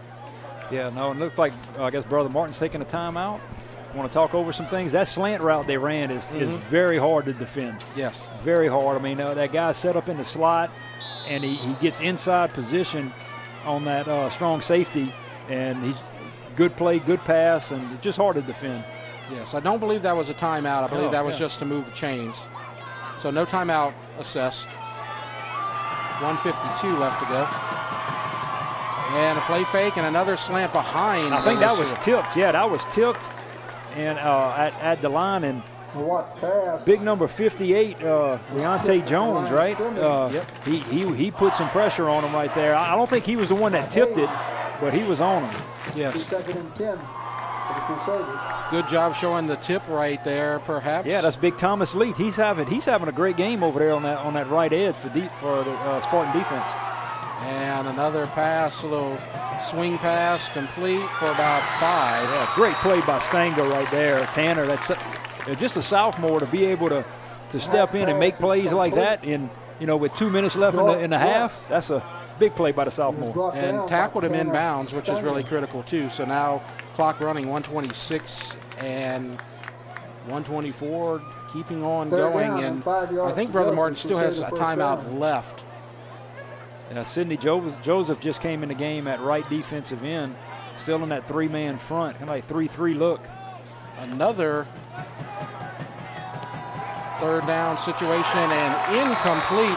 And the receivers got those defensive backs in their back pocket. They are all over them. And that was Kendrick Broussard. Yeah, EA is the defensive secondary is covering tremendously well. And now you're going to see Liuza coming in to kick the field goal. Yeah, like I said, I was watching him earlier, and this was well within his range, but not by much. Yes. So I'm not sure if he is going through an injury or what, but normally he has a pretty good leg, and I've seen him kick before. He's a 50-yard guy normally. Has that leg. And so a field goal attempt. A 36-yard field goal attempt and a whistle, and I believe we're going to get a timeout right here as a player late coming to the field. Brother Martin ices their own kicker. Let's see how that goes. And so we'll take a look at the games this week, the other games that are going to be in District 5-5A, and got this game tonight. We got Covington Dutchtown, of course, on Eatel. Tonight, Southern Lab is taking on McKinley. They'll try to make it 2 in a row over at McKinley. Catholic High at West Monroe, probably the game of the week in LHSAA. But you also have Carr and John Curtis, which is going to be a good one. There was a forfeit for COVID. Madison Prep, that's about the only way you're going to beat them this year from what I see. Woodlawn got the win, 2-0. And John F. Kennedy, they're going to take on Santa Maria here on Saturday against Dutchtown. Yeah, and that COVID forfeit is a new rule by the LHSAA that if you can't play due to COVID, it's a forfeit. So, I know a lot of the schools and campuses are doing everything they can, being diligent to not have a COVID outbreak, especially for that reason. Right. Not that reason alone, but it does hurt your football program. Right. And Madison Prep, they beat St. Thomas More. They're turning into a really strong program. 36-yard field goal. Liuza, good snap. Kick is up. Plenty of room. And he missed it. Yeah, it looks like it was a little wide right, and he didn't get all of it again. And like I said, I think he's nursing a little bit. And but it was a good operation. It was a good snap, good hold, everything down. Looked like he just went a little bit right. And me being a special teams guy, Jeff, the Brother Martin deep snapping has a lineage. One of the deep snappers that came out of there played for UL, and Leuza's getting recruited. And I think the deep snapper now is a sophomore getting recruited as well. So they got a pretty good special teams program going on down there. Could not convert right there. 58 seconds and done looking left, and that bounced incomplete. It's going to bring up second down, and that stops the clock at 53 seconds. Yeah, he looked a little hurried on that play, like didn't let it develop enough. And I'm sure the clock being at 53 and Coach Lee saying, hey, we got a minute to go, let's get out there, probably got his heart rate up a little bit, the blood pressure up, and just got rid of it a little too quick, set his feet next time, and throw that strike. So done on second, and a big hole, and Samuel gets through for about 6. Walter Samuel, and it's going to bring up third down and short. And now this is where I wonder if they're going to just take it to the locker room as we're inside of the play clock, as the play clock has not started yet. 33 seconds left to go. Yeah, and Brother Martin's playing soft. They don't have a 2 deep. They still just got 1 deep, but he's only 10, 12 yards deep. I would have thought they would have played maybe a 2 deep zone or something here, but they're not that aggressive. They're gonna take some time to get one play off here, and it's a run up the middle, and they probably wanted to see if they could get something out of there and maybe sneak some extra yards, but I'm thinking with 11 seconds left, they may try one more play here, or they may just take a knee. It looks like they're ready. They're gonna try something right here on 1st and 10 at the 33. Yeah, now Brother Martin's getting soft with a 2 deep zone, trying to stop that big play. Hail Mary pass, 2 defenders downfield. Oh yeah, there was a lot of hand checking going on that one, and he was in triple coverage, but they were I don't want to say playing patty cake all the way down, but they were definitely messing with each other. Yes. And so there's 2 seconds left on the clock. And so we'll see how they assess this. Yeah, and look. At this point, he just showed what kind of arm he's got with another 15 yards. That could start to flirt with the end zone. Yeah, and it's a shame you're not in what NFL rules put you where the flag is, huh? Yeah. And look, Kern got a pretty good leg, so looking to see a long field goal. But, it's only going to be 15 yards. Yeah, they're going to have to it's Hail Mary time again. But this one's going to be a little bit closer to the end zone right here.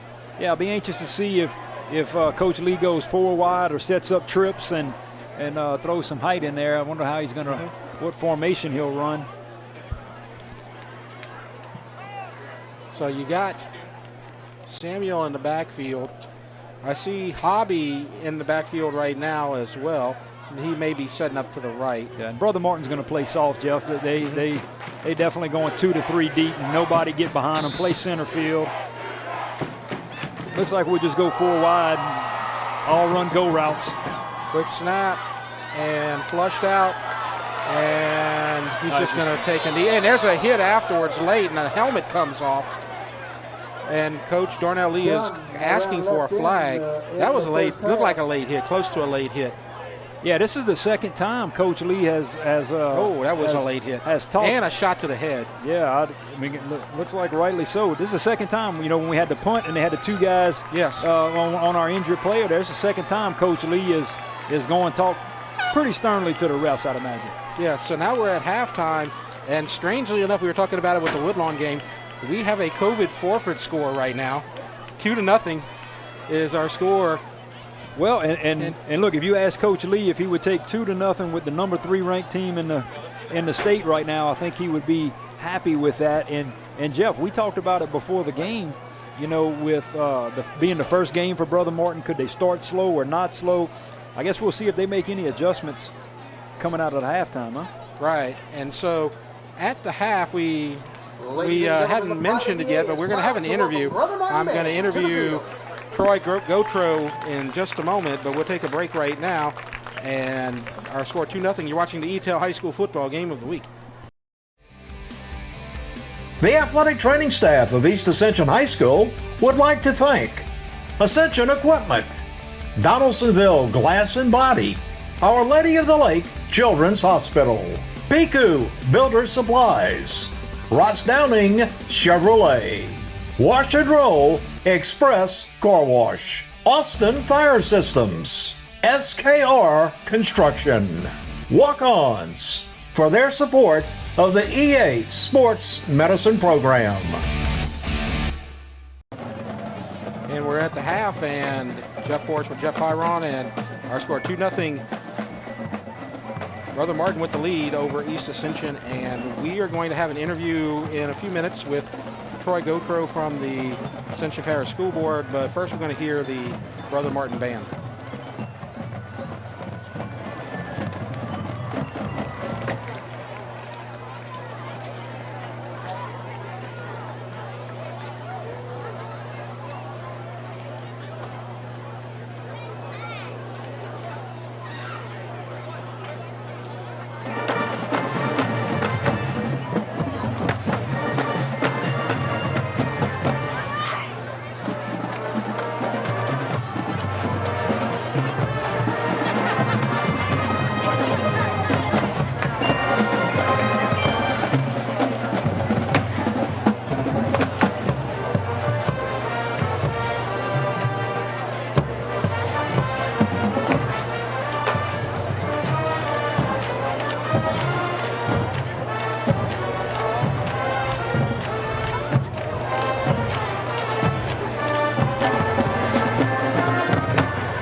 So I believe we have another, they're going to continue to play. We'll get to the interview after this.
Jeff Forsch with you, and we are going to start our interview right now because we're going to have the East Ascension Band after this. So Troy Gautreaux, thanks for coming out here. Of course, member of the school board and public address announcer for East Ascension High School, and thanks for joining us at halftime. Absolutely glad to join, and happy to be here. Okay, so there's a couple of questions that people want to know. The biggest question is, can you give us any updates on any type of post-hurricane status for any of these schools as far as like getting back online and any kind of damages? Yeah, overall, I think we fared very well as a school system. We had some structural damage, or most of our damage, a good bit of our damage was at Gonzales Middle, but the biggest piece was power, right? We couldn't get power to a lot of our schools, and that was the big issue. And then some schools would come on power, some wouldn't. And of course, we had issues with transportation with our bus routes. We had to make sure that our buses could safely go through the roads that were cleared out with debris and trees falling and whatnot. So there's a lot of things to overcome. And then once you get power, you can't just say, okay, school's open. You got to verify that your cafeterias are working, the equipment's working properly. You got fire equipment that you got to make sure that your alarm systems and all that's working. So it takes about a day, maybe two, to make sure that we can start a school up, especially after losing power the way we did. So, right. But overall, I think we fared out pretty good with the storm in terms of structural damage and major damage, and it's just a matter of getting power back and getting the students to and from school safely. Okay, well, very good. Thanks. What about the fields? I know there's been a lot of issues with the fields. Do you have any updates on that? Yeah, so we were trying to get all our four high school football fields turfed up and ready for day one, but of course it didn't work out. Mother Nature played a good bit of that. We had so much rain that delayed games, and then as we started peeling the onion, so to speak, like at some of our older schools like Spartan Stadium and the Pit, and over in Donaldsonville, we had a lot more drainage issues than we thought we would. So we had to spend more time with that, and then of course Mother Nature comes with Hurricane Ida. The whole turf crew had to evacuate to Alabama, and then we're trying to get them back in place, but they don't have no hotel space. The governor put a restriction on any new hotels. They all dedicated to emergency personnel. So it's been a struggle. Hindsight's always 20/20. Might could have started sooner, but we're dealing with it and as best we can. And I think for Spartan State, Santa Monica and the Pit, Spartan Stadium, and Donaldsonville, hopefully we'll be up as soon as we can get them done. But we're dealing with weather still. Okay, now we're going to get the East Ascension Band, and we're going to join their show in its entirety. Afterwards, can you stick around for like maybe 1 or 2 more questions? Absolutely. Okay, thank you. Thank you.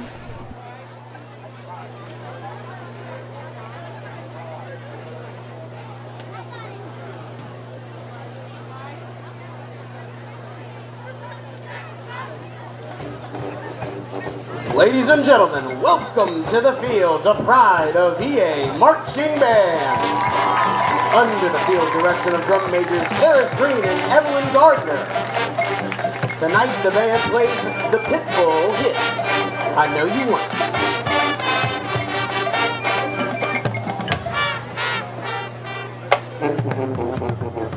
Spartan Nation, this is halftime.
And now, the pride of EA welcomes our sparkling Spartanettes to the field. Tonight, the Spartanettes will dance to Despacito, the Luis Fonsi hit.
Ladies and gentlemen, the pride of EA and Spartanettes.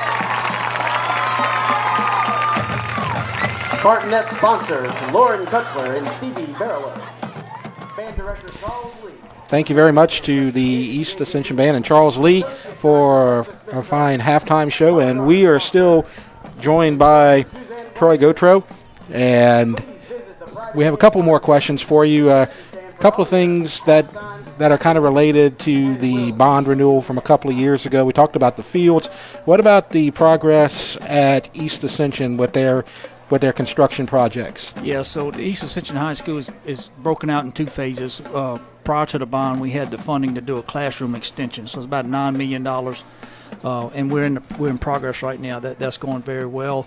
And then the bond issue that passed, we're going to be spending about another $28 million at East Ascension, and it's going to be a complete gut, if you will, and renovation of East Ascension High School. So, when it's all said and done, we'll spend close to $40 million at EA.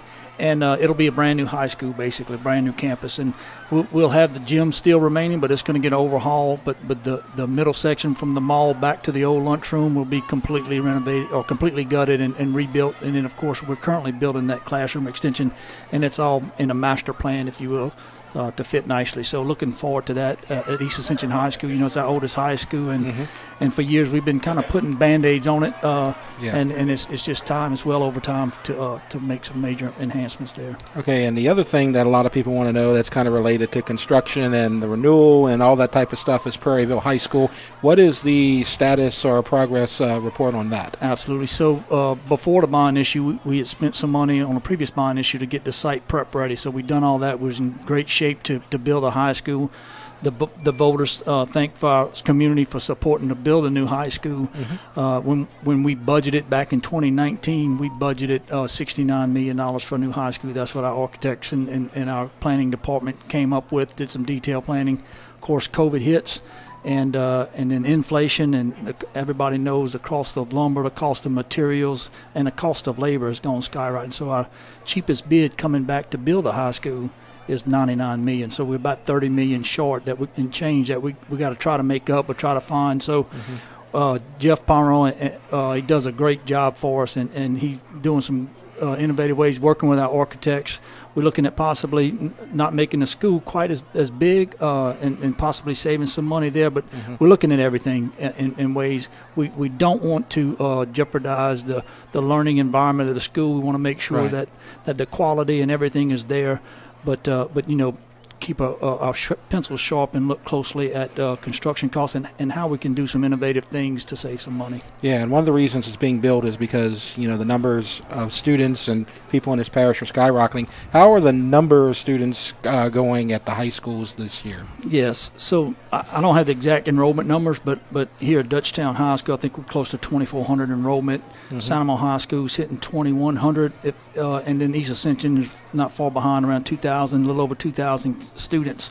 The schools have all grown exponentially. We're up to 31 schools now. When I started as a board member, I think we were in the teens with 15 or 16 schools, and so that's how many schools we've built since I've been on the board. And we've done a great job at keeping up growth, but growth has just been the biggest factor in dealing with our schools in every aspect of our school system. Well, we appreciate you guys trying to keep up with it and building it up and keeping ahead of schedule. And that's one of the reasons why people come here is because of the school. So thank you for the great job that you do. As far as the game tonight, Jeff. Did you expect 2-0? No, I didn't think I was coming to a baseball game. I was about to say, we're going to the top of the fifth. Yeah, I thought I was going to a football game, but no, I think if talking with or if you talk to Darnell League, I think going in halftime against the number 2-3 rated team in the state, and you're down 2-0. And look, we shot ourselves in the foot. Obviously, we having trouble with the snaps. That seems to be a thorn in our side. But if we can get some rhythm going, I think we can. We might could pull this out. Brother Martin's an outstanding program. So we're looking forward to a good second half. All right. Well, thank you very much. Thank you, Jeff. And I just also would like to thank our community for all their support and help. We couldn't do what we do without them. Obviously, they support us. And hopefully, they'll continue to provide that support. So thanks for having me. All right. Troy Gautreaux from the Ascension Parish School Board, Vice President, and represents East Ascension. And thank you for coming out tonight. Go Spartans. Absolutely. All right. We're going to take a short break and get to second half and more discussion. But right now we'll take a break. You're watching the Eatel High School Football Game of the Week. Daily routines change, but the land stays the same. There's ground to cover, a herd to feed, and you still have to make it back in time to get a clean start on tomorrow. So run with us on a John Deere Gator, because being linked to the land means the work never stops. Nothing runs like a deer. At Ascension Equipment, save more today and mow tomorrow. You care about your car. So do we.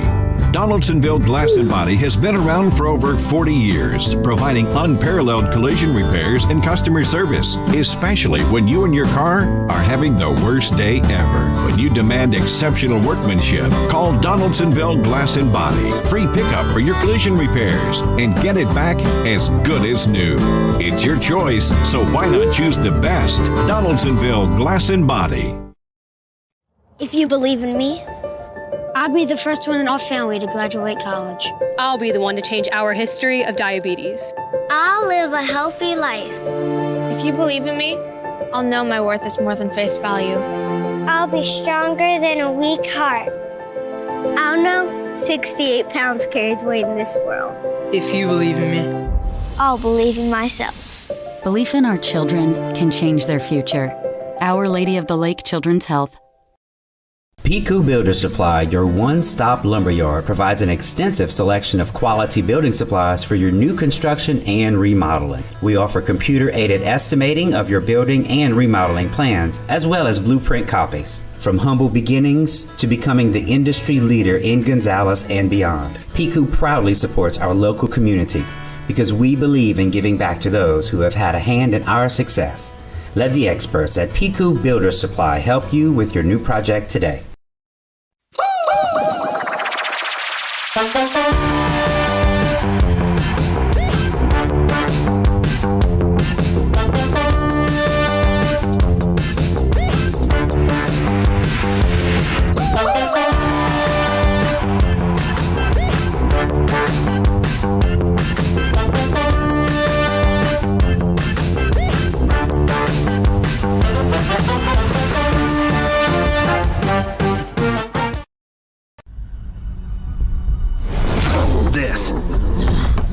This is a walk-on athlete. They push harder and put their heart into the game. This is the passion we're built on. It's why we put our heart into creating game day with a taste of Louisiana.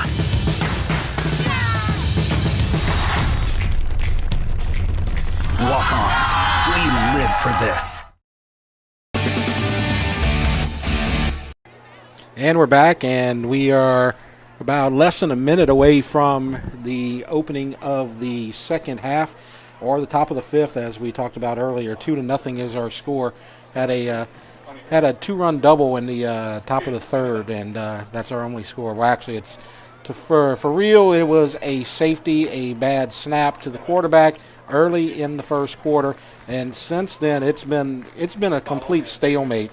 A little bit of movement on offense, but not a lot of sustained drives, and good defense, and the offense still trying to get a rhythm on both sides, Jeff.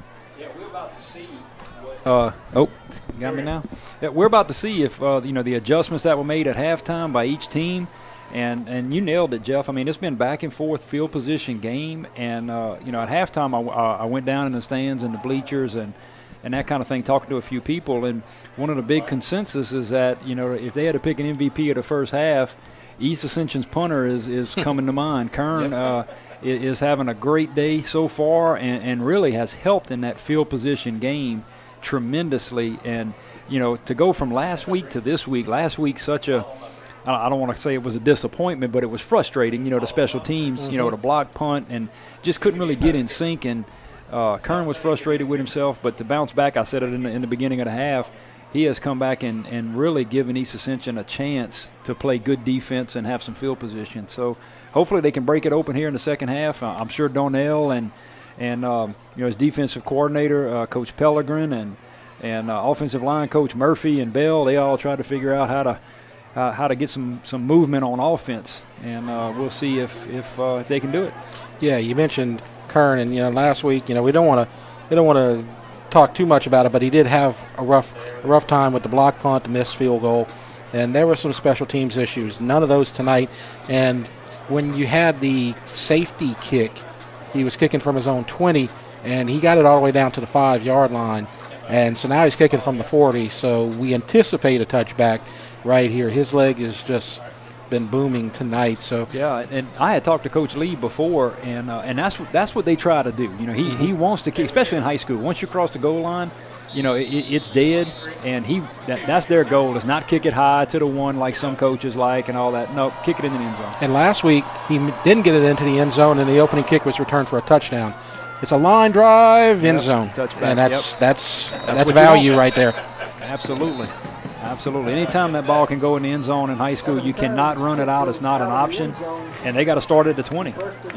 So that's one of the reasons why they've stayed in this game, is because the special teams didn't put them in the hole and didn't give the other team good field position. And now it's just a situation in the second half where East Ascension's offense has to respond, but first the defense has to make another stop. And you're going to see another look at their quarterback, Garrett Mamahat.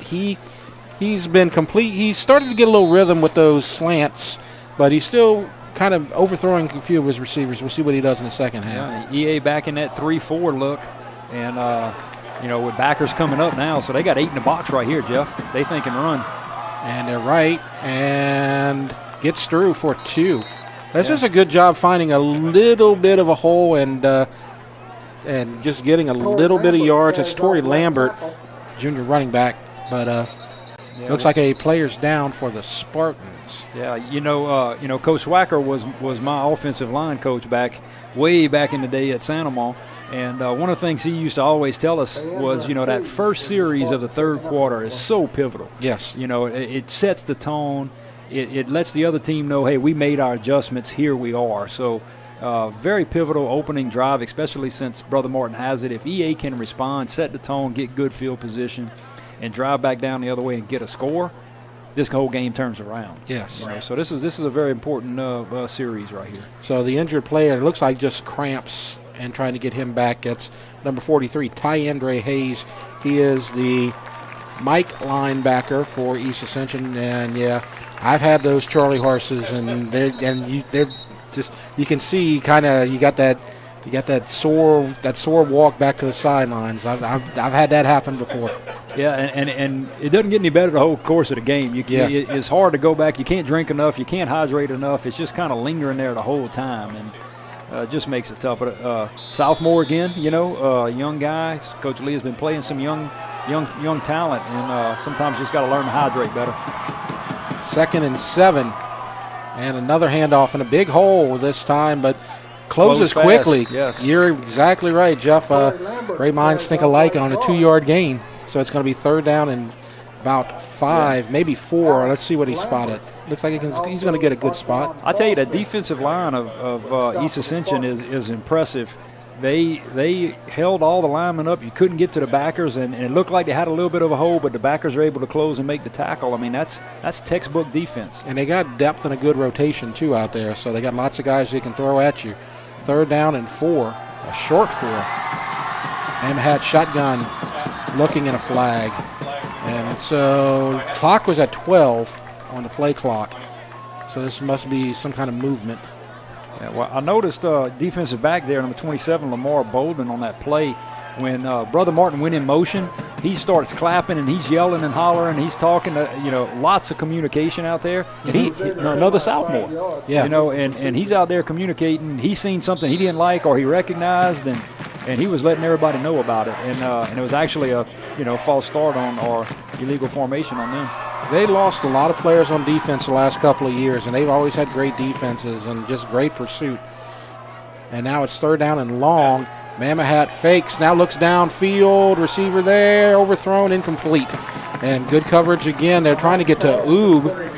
Number 27, Bolden, on the coverage right there, and I believe he had another guy down there to help out on the double team. That's right. And look, Jeff, three and out. East Ascension came out, and here it set the tone, right? Mm-hmm. I mean, came out and said, no, you're not going to run on us. You're not going to throw deep. and we're going to force you to punt, and should have some pretty good field position here. Yeah. You know, based on what we've seen them punt before, and here we go again with East Ascension. You know, coming out in a base defense almost with the punt, and it's been working for them so far. Yeah. After this punt, I want to talk about the preparation a little bit, as it's a short punt and looks like they're getting away from it. Then they take it, and that could have been dangerous. Yeah, as it looked like Broussard was going to let it roll, and then it took an extra bounce, and he tried to grab it, nearly lost it, but did not. Ball at the 37. Yeah, that short hop. And one thing we talked about in the first half was at the beginning of the game that. Does that one game make a difference for East Ascension when Brother Martin doesn't play? And one thing I didn't think about and we hadn't brought up, this team probably hasn't had a lot of time to practice, considering there's been no electricity in New Orleans. The fields are probably a mess, and everything in New Orleans was a mess for a while. So you can see this team this Brother Martin team is going to be a good team, but they just hadn't gotten in sync yet, and it might be from a lack of preparation and practice from the hurricane. I think. Not hitting on all cylinders, and I think coming out in the third quarter, having that illegal procedure and those kind of things speaks to that point that they're just not together yet on all cylinders, and hopefully EA can take advantage of that. Let's see, and we get a 5-yard penalty right off the bat too. Exactly. And on first down and maybe a yard or two from Samuel. So they try the left tackle and not much there. I believe number 5 in on the tackle for Brother Martin Manning. And so it's going to be second down and 14 for the Spartans. And 8 in the box again, Jeff. I mean, that's hard to run against an 8-man front.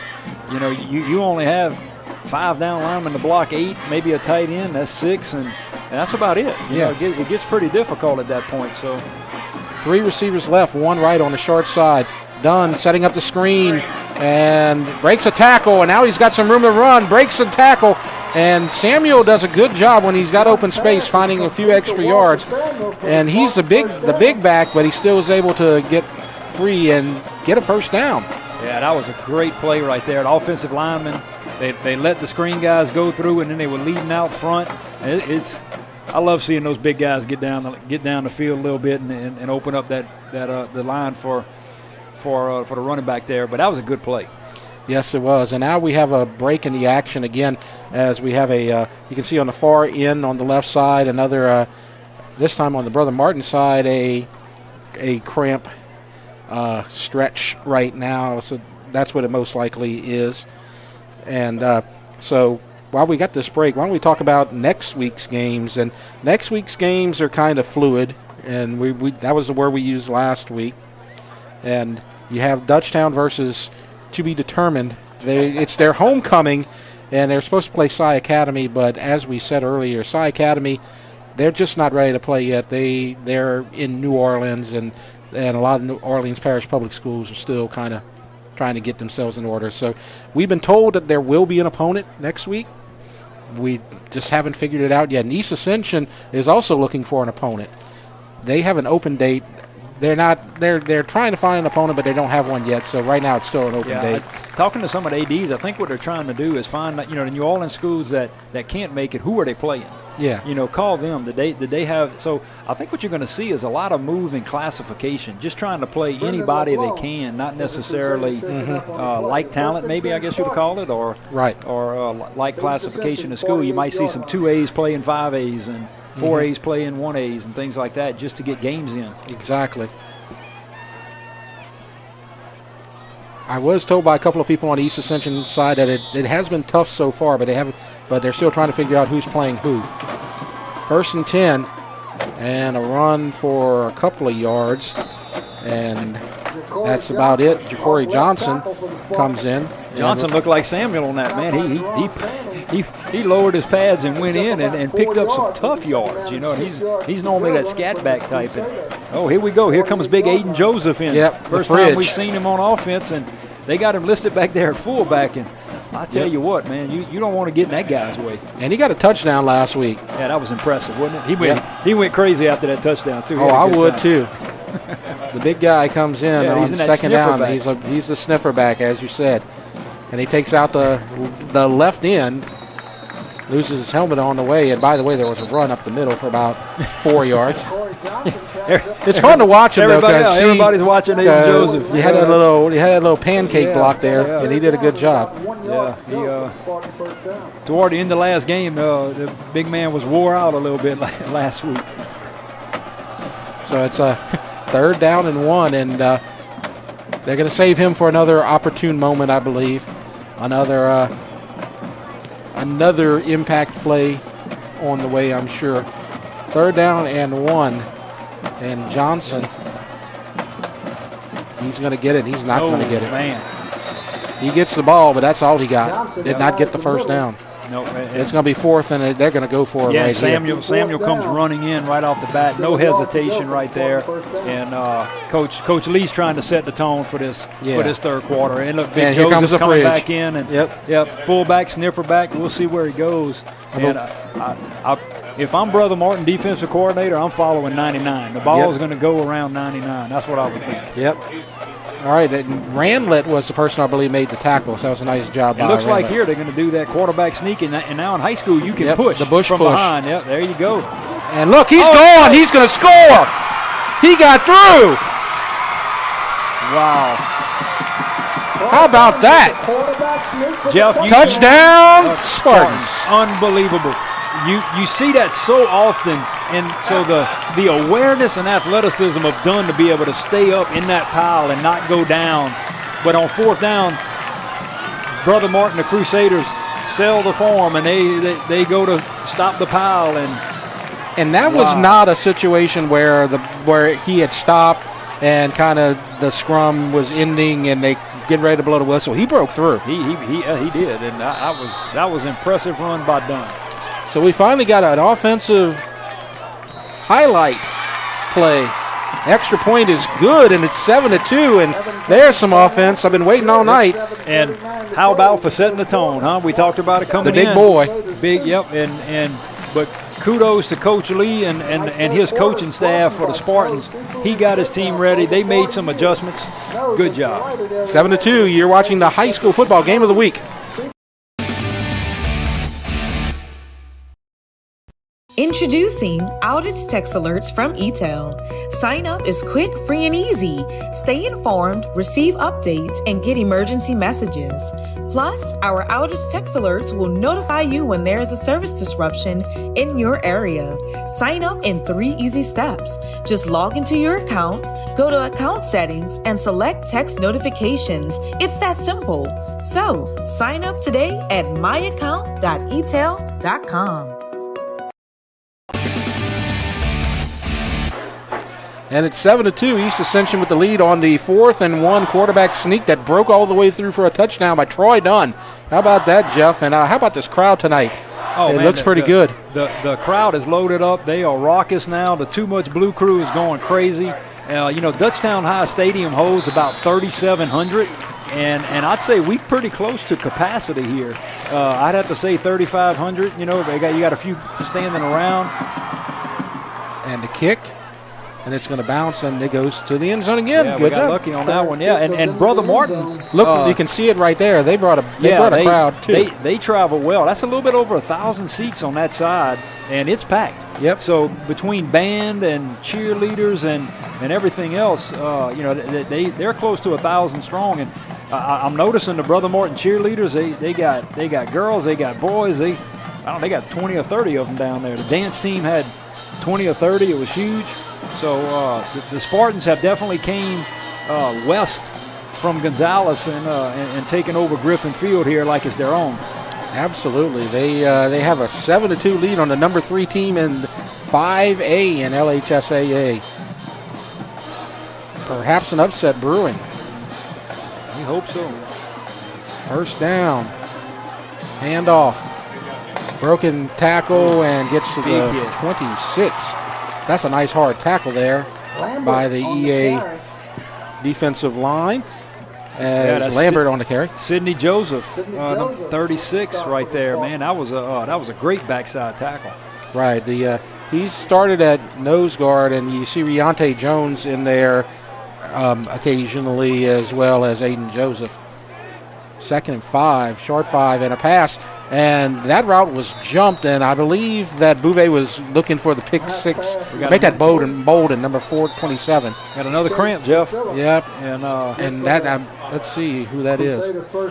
It was a. I think that he was trying to jump that route and try to get the interception, but could not come up with it, and it was caught by the receiver, and he gets a first down. I'm trying to see. I believe that was Bolden, who is cramping up. Yeah, I'm surprised by the cramps. The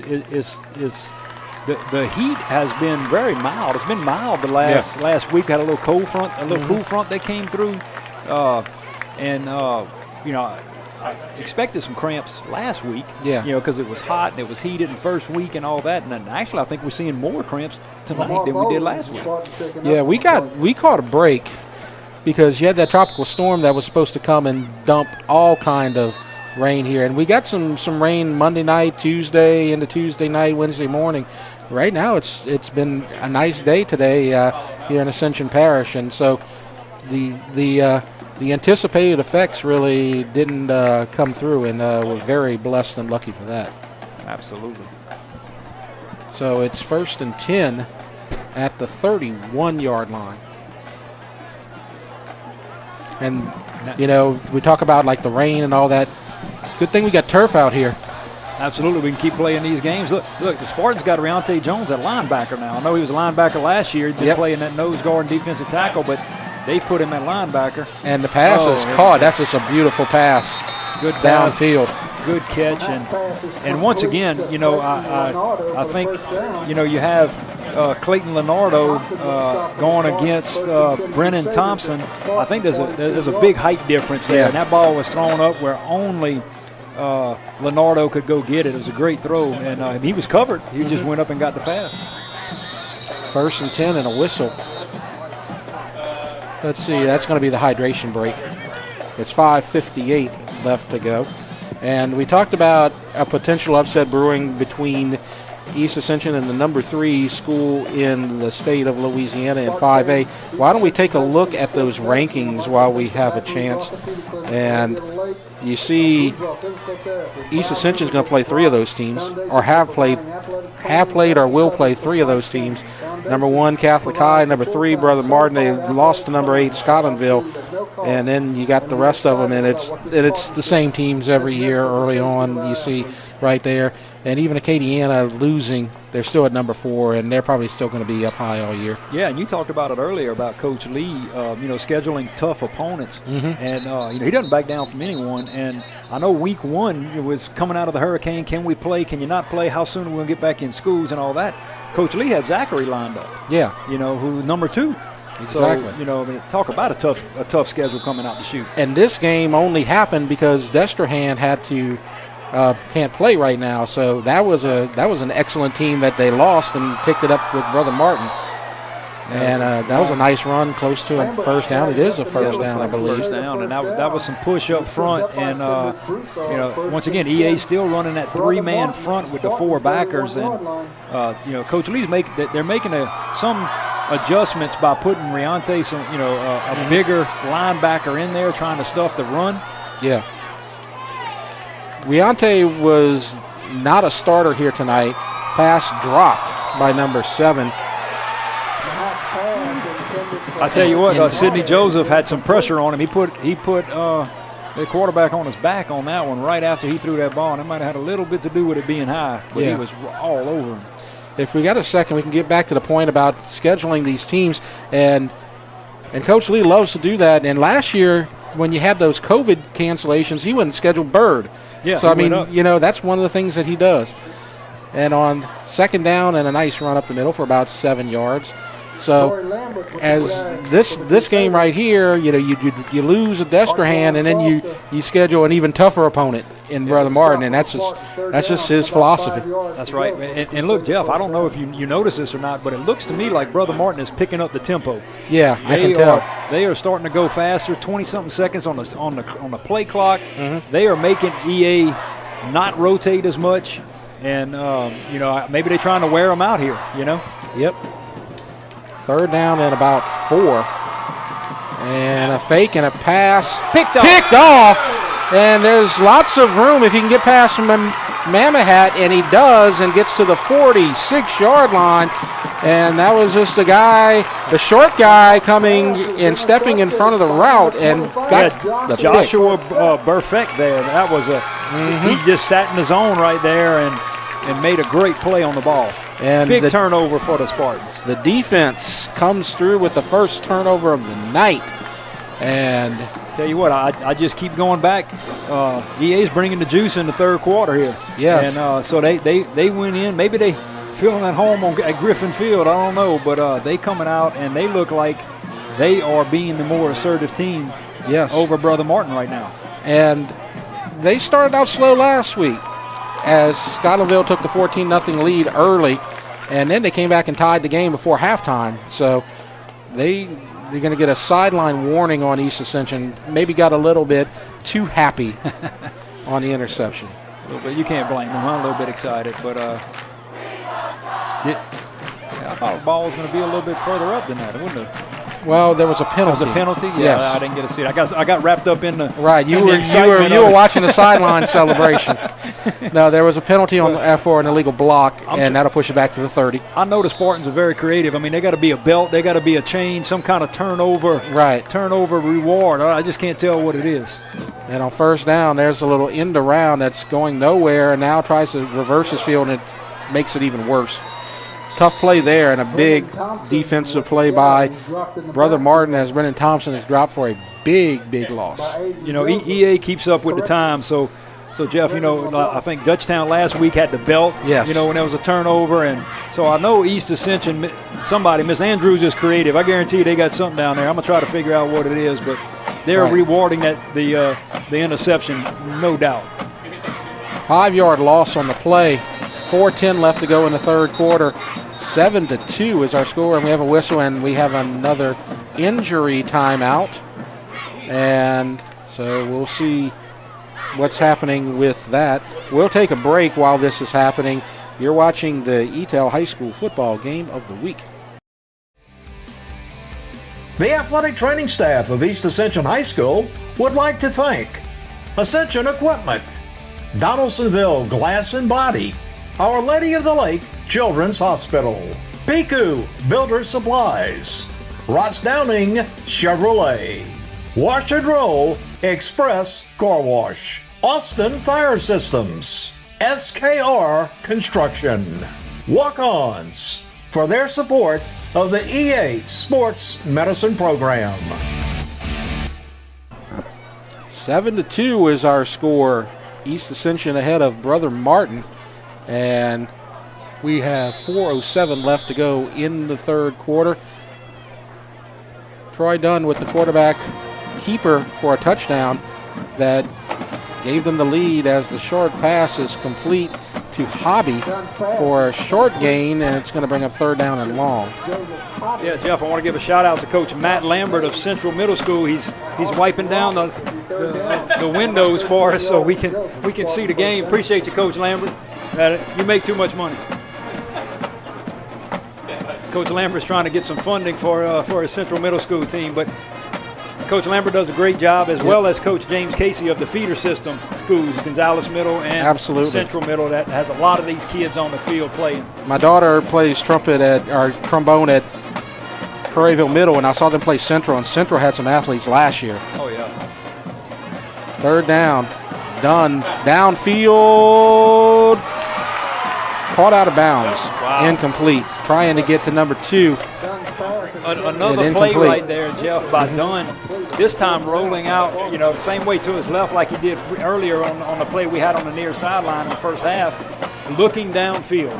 You know, that is hard to teach to some high school players sometimes. A lot of times they want to tuck it and run, but he is looking to throw first. So Burfict had the interception, his second interception of the season. He had one last week against Scotlandville as well, but they're not able to capitalize, and it's 4th down and 14.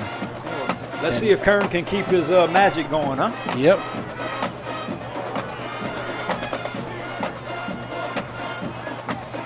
High, but he got it. And kind of pushed it to the right. Let's get a good bounce. But it's just going to get a sideways bounce to about the 41. So it's going to wind up being about a 33-yard punt. Crusader 41 So not bad. Not returnable, Yep. so flip the field back over. Crusaders start on their side of the field, which is always a good thing. So the interception by Burfict ended that last drive, but Brother Martin had something going there with, as you talked about, that up-tempo kind of offense. So we'll see if they continue to do that. Yeah, I think, EA is a big squad. They got some big guys, and, we'll see what kind of condition they're in. Maybe Brother Martin said, all right, let's see if that can happen, because Brother Martin's offensive line doesn't look overly huge. They got a couple of big guys, but they got some smaller guys too. So maybe they're trying to finesse them a little bit. Right, and you had a couple of Spartans have to leave the field for cramps, so maybe they're trying to see if they can get into their depth. As it looks like a Spartan is lined up off sides, and there's no call. Fake, downfield, open, incomplete. Wow. And that should have been caught there. That was number 7, Leonardo, and that was in his hands. He should have grabbed that one. Yeah, he's not had a very good night. He's missed some passes that he was open. And right. but once again, look, give credit to East Ascension. I mean, those guys are all over him, and he's having a hard time getting open. Yes. So I'm sure he's frustrated, and that's a good thing for the Spartan secondary. Second down, and we have 10 to go, and now EA is going to more of a 4-2. Yes, and a blitz, and he gets the screen off and complete, and near a first down. Pass is complete. So that was a 9-yard gain, about a yard shy of the first down, and so that was a good catch. That ball was low near the turf. But I think he grabbed it. I think he was able to grab it and complete it. I thought it was going to fall in completion, but great pressure by East Ascension. The pursuit almost blew up that play right there. Oh, yeah, he definitely threw it off his back foot. He was rotating back the whole time. But EA back to that four-man front. Yes, that 3 linebackers with Big Riante back there. And 3rd and 1, complete first down, out of bounds. And a flag. A late flag after the play, complete to number 88 for Brother Martin. That's the first time we talk about him. Chase DePhillips, he's a junior wide receiver. Let's see what happened after the play. Happened near the East Ascension sideline at about the 40-yard line. Yeah. And Jeff, we just got an update on we were talking about Coach Lambert with the middle schools. Today was Middle School Thursday. Yes. They started playing, so just to give a quick update of that. Dutchtown Middle School 6, Prairieville 0, Central 6, Santa Maria 0. Galvez puts up 40 to Gonzalez's 8.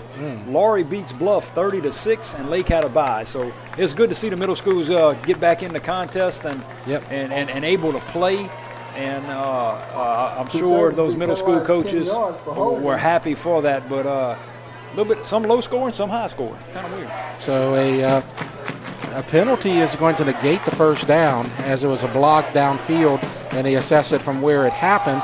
And so it's going to be 3rd down and 5 after the play. And thanks to Coach Swack, who couldn't join us tonight, but he's helping us out with the middle school scores. And it's good to see those happening, because we talked earlier to Troy Gotro, and he was talking about how Gonzalez Middle School, they had some problems, but they were able to play. They lost tonight by a big score, but they were able to get out there on the field. That's a good thing. 3rd and 5. Mamahat rolling out to his right. He's got a first down if he takes it, and he does. He kind of took the side route, kind of took a right turn and then a left turn, and nearly didn't get it. It looked like he had it by a couple of yards, but he slid down and got the first down. Yeah, he ran more sideways than ran like an alligator. Kind of went in a straight line there. But yeah, like you mentioned, I've been watching Coach Swacker coach middle school with Benny Babin and Coach Poirier over there at Galvez, and they love that slant route. That picks them apart. I'm sure they ran it quite a few times a night to put up that kind of score. 1st and 10. Play fake. Mamahat deep downfield, trying to get him, overthrown by just a yard or two. And again, you can see the timing's just off a little bit. And, that has, I'm sure, a lot to do with just the lack of preparation and all of that. It is there, but that takes a pass on the money. And that's a touch pass over the middle. That's a very difficult pass to make, but But that play action really, the Spartans bid on it, and he was open over the top. 1:38 left to go in the third quarter. As it's going to be second down and make that 1st and 15. There's a penalty. Excuse me there. I didn't see that earlier, but it was a 5-yard penalty. Now I'm missing the action there for a second. It's a big series here. Yes, it is. And first down, they're going to run it. Gets through the first guy. Nearly got wrapped up for a loss. They've been so close to some big losses on the carries, but Lambert's able to get through and get positive yards and get about 6. And look, Coach Lee has just a host of defensive linemen and linebackers. He just keeps rotating them in. Yes. And it's hard to keep up with what numbers in there and what's not, but Brother Martin is hard to pick up on what kind of rhythm they run and what plays they running. It's just it's not in rhythm and on time. 2nd and 9, complete, bouncing outside, but not getting past the 45-yard line. A little push afterwards by Lambert. Lambert with the tackle right there. Nice job by Alex Lambert as the pass is complete.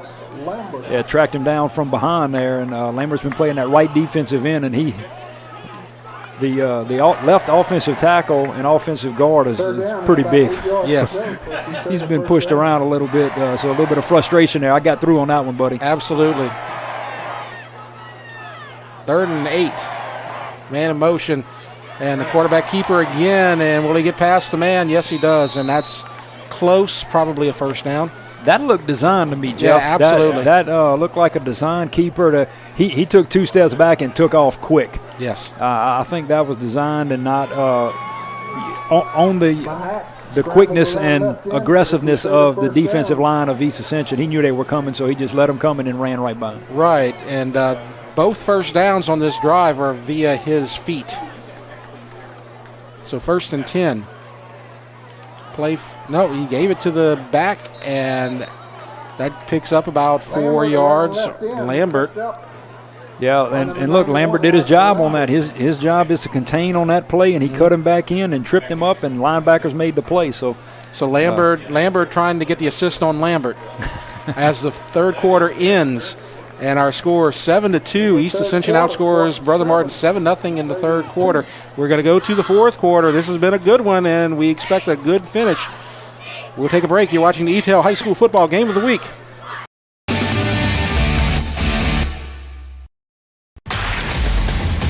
Welcome back. We've missed you. We know it's been tough. Because rebuilding your business isn't for the faint of heart. Your business needs a jump start.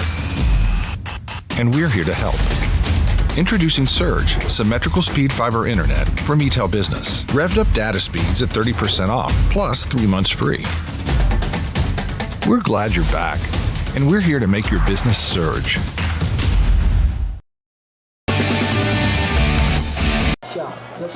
So Brother Martin trailing 7-2, but driving, trying to get the go-ahead score right here. They trail 7-2, no offensive points. The only points of the game, first for Brother Martin, an early safety on a high snap on a shotgun play from East Ascension into the end zone. That made it 2-0, and it stayed that way for about 2 quarters. And then we got to about halfway through the third quarter, and a long quarterback sneak carry on 4th and 1, and Troy Dunn scores, and East Ascension has the lead. 2nd and 8. Yeah, that's it. Let's see what Brother Martin starts on the fourth quarter here. Jeff Porsche with Jeff Pyrone. And on the second down, and handoff, and good job, good surge by that offensive line, keep pushing ahead and getting Lambert some extra yards. Yeah, because Lambert was stopped at about a 1 yard gain, and then the pile just kept pushing and pushing and pushing, and got that extra yardage. Good hard run, but stopped right short of the first down. So what, 3rd and 2, 3rd and 1? It's going to be about 3rd and 1. Yeah. This is a quarterback sneak kind of situation, but they work out that shotgun. And there's a handoff on 3rd and 1. Great It does not get it. 4th and 1. Jordan Thompson. That's 36 again, right? Yeah, Sidney Joseph. And Anthony Coleman. Yeah, wow. Jordan Thomas dropped for a loss. Talk about penetration right there. Yeah, now it's what, 4th and a long 3, huh? Yep. And you're definitely out of Leuza's range right now. Yeah. And this type of situation we've seen on this drive when they need those yards. This is where Mamahat keeps it and runs for the first down. Yes. So watch him right here. Now 4th down. Oh, wow. Handoff, and it's a loss, and they're going to get the ball back. Look at that. Look at that. Pursued by the East Ascension defense. And number 1 down there, Artwan Foster. And lots of other East Ascension defenders. And look at that. I tell you what, they just blew that up, Jeff. They had a sniffer back over the right tackle. Brother Martin brought the left wide out in motion. I think EA knew what the play was. They knew what it was. They jumped on it. They knew it was going to the right side, and they sold out and made a great play. 10 minutes and 39 seconds away from a possible upset at Griffin Field as East Ascension has a 7-2 lead over Brother Martin, number 3 team in Class 5A. First down and a fake, and now Dunn keeps it. And I think he was trying to get it to Jupiter, but that would have been dangerous if he had tried that swing pass. No, yeah, I think Dunn seen the cornerback sitting right there, and that's really all he could do, and he got half a yard there, and it was tremendous. And look, I want to let everybody know, if you can't see the sideline, trainer, sports medicine director Renee Ponce is down there, and he is trying to cool off the guys, working with them on hydration, massaging calves. That guy is really putting forth an effort to try to keep those Spartans on the field. Great job by Renee. And that's the tough thing about playing at a visitor stadium as your home stadium. You got to bring all your stuff from your school, and that can cause problems sometimes. As it's 2nd down and 9. And Dunn rolls out to his right, throws downfield, complete, and good job to get the first down. I think that's going to be a illegal man downfield, Jeff. I think so. Had a couple of bigs downfield. Yeah. And I think the line thought Dunn was going to scramble and run for it. Yeah. Oh, that's unfortunate. It's a great play by Dunn, and good catch by Jupiter. Yeah. I believe that was Hobby, number 23, with the catch. Oh, it was Hobby? Sorry. Yes, that's okay. I seen a 3. Yeah. No, it's hard to see those numbers down there because, as you said earlier, they kind of fold over a little bit, so the 1s look like the 2s and the 8s look like the 3s sometimes. Yep. And look, you're right about Renee Ponce, working outside of his place. I talked to him right before the game. He got here late. He had some travel issues, and I think the trailer got stuck. Somebody had to pull him out. He had some issues, but he got here, and he is working him and his team look like a bunch of ants out there. They're doing a good job trying to keep everybody in shape. 9:39 left to go, 2nd and long. Dunn right all the way on the sideline. Caught at the 45-yard line. It's going to be 3rd and 2. Good catch by Brennan Thompson. Yeah, Jeff, one thing I noticed on that play, the Spartan offensive line, and I'll call out Javon Richardson right there. He's pointing. You could see he's yelling. He's picking up some kind of protection. He's doing something, and they were communicating, and that gave Dunn the time to make that completion and put it down there. But that's impressive. They are. That's a hard skill to learn to communicate and say, hey, I got this guy. Who you got? It takes a lot of time and practice. And now who's got the fridge? Oh, yeah, he's in. Because he's set up on that sniffer back spot. 3rd and short, and they go the other way and get the first down. Use him as a decoy to Corey Johnson right up the middle. Yep, well, I think you almost have to. You got to try to follow him. I mean, that's. Yeah, look, he's set up right, and he's blocking right on that left end, and he go right up the middle off the left guard. Yep, I'm going to make somebody else beat me. 99's not beating him. And so move the chains. Ball at the 48, 9:15 left to go in the 4th quarter. East Ascension with the lead.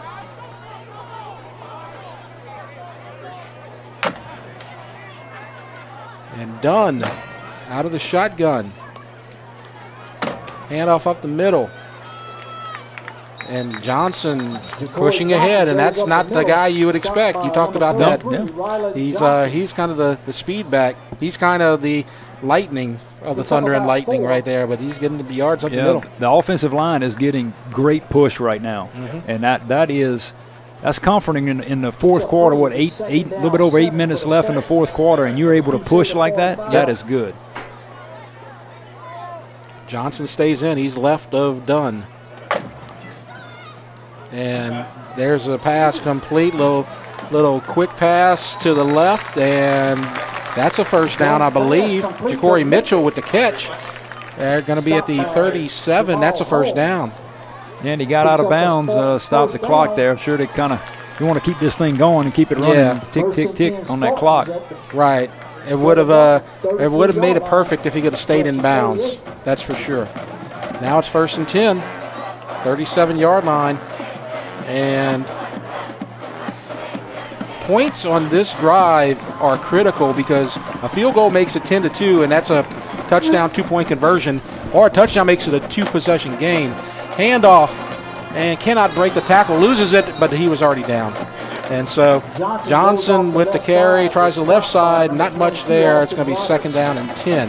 Yep, and they'll give Johnson a break and bring in Walter. I'll tell you, it's a pretty good 1-2 punch. Right. And that's something that Swack and I talked about when we were comparing Dutchtown and East Ascension. And we talked about there's a lot of similarities between the two teams because you have Johnson and Walter Samuel, and at Dutchtown you got Sampson, you got Bader Langlois, who's not bad either. Absolutely. So it's the same type of thing. It's going to be 2nd and 8, actually. He did get 2. Dunn looking left. Now flush, now deep, drops it left, wide open, caught. First down flag. Oh, and a flag. I wonder if he was open because of a little push. I wonder if that's an offensive pass interference situation. Did he push off? Or I think there's some type of contact down there. He had a 5-yard cushion. I don't know if he aided himself with that or what. I tell you, that's unfortunate because it was great protection. Samuel picked up a guy that got loose. I don't think it was a delayed blitz or anything, but he picked it up, and Dunn was sitting pretty back there. He had no pressure on him, delivered a good throw. And they're going back to the line of scrimmage. Offensive pass interference. That was the reason he was so wide open. There were a couple of guys down there, but he had gotten separation. I was watching the quarterback until I saw the wide open receiver, so I did not see the contact. But in a situation like that, oftentimes there's a little push and shove on both sides. Yeah, and look, Coach Lee used that as a teaching moment. He had the referee. He's talking to Jupiter at the same time, and I think he used that as, hey, do you know what you did? This is what the ref saw. Mm-hmm. You don't do it again, kind of thing. Right. But use it as a teaching moment. If the receiver didn't know what he did, ask him about it. Right. So that's going to make it 2nd down. About and 20. Let's call it 19. 20. Yeah, let's call it 20. You're right. Close. It's a long way. Yep. Timeout. Yeah, Coach. And so Coach Lee just didn't like it. Let's regroup. And they call a timeout. They need to keep this drive going if they're going to extend this lead or hold on to this lead. It's a close game right now. Let's take a break and talk about the East Ascension schedule and talk about what they have coming up. As we said, there's an open date next week. They are trying to get an opponent, but may or may not happen because there's still a lot of teams trying to get opponents right now. But then they're going to go to Walker, and Walker lost to East Ascension, and that could be a winnable game right there. Then you got Catholic High, and that's always tough. Then Dutchtown, that's tough. Woodlawn, they're tough. McKinley, and then Sandoval. Yeah, and McKinley got the win last week, like you were saying. I mean, and Woodlawn playing like they can. This is a tough district. Yeah. This is, taking a schedule like Coach Lee and playing a hard schedule up front in a hard district, you hope you keep your team healthy. You hope those adversities you go through in the season help you in the playoffs and get to that point. But and this district, it's kind of gotten to the point where Catholic's up on top, McKinley's on the bottom, and the other 4 teams are like within an inch of each other. Just clumped together. Yeah. Yep. 2nd and 20. Dunn with the swing pass and gets to about the 41. So he gets about 8 of those back. That's Samuel on the catch. So he just couldn't quite shake that defender. He was on him, and I thought he had a chance when he was out in front that he was going to outrun him, but couldn't quite get away from 25. And so we have a whistle, and that's the hydration break. And so while we just finished talking about East Ascension's schedule, why don't we talk about Brother Martin's schedule? And they play in the Catholic League, and that's one of those where it's like just a gauntlet every week. It's Jesuit, St. Aug, Rummel. Shaw's hasn't been around that much lately. Then you got Holy Cross, who's gotten better. John Curtis, my goodness. Yeah. And then look what they got scheduled in between that. Karen Crow. Let's just get the state champ in. You know. So I think this is a coach. Bonise probably got the same philosophy that Lee has. Schedule the big dogs and see how you feel about that and see how you stand. Yeah, let's go. Well, he's at Karen Crow, so that's going to be a good gate. Yep. There's going to be some boudin, some crawfish going over there, etouffee and stuff, because Karen Crow knows how to do it. Yep. So they're going to say it was about a 6-yard gain, so instead of 8, it's going to be 3rd down and 14, the ball at the 42-yard line.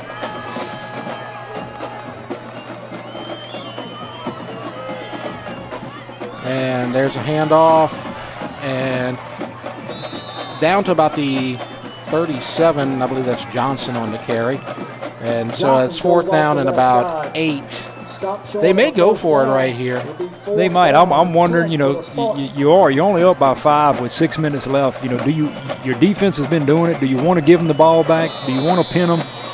That's a long ways, though. And Kern, he's had a nice night, but he's punted into the end zone pretty much everything he's kicked has gone into the end zone. So I don't know if he's got that finesse or touchdown yet where he can pin him inside the 10, but if it goes into the end zone, it's a net 18.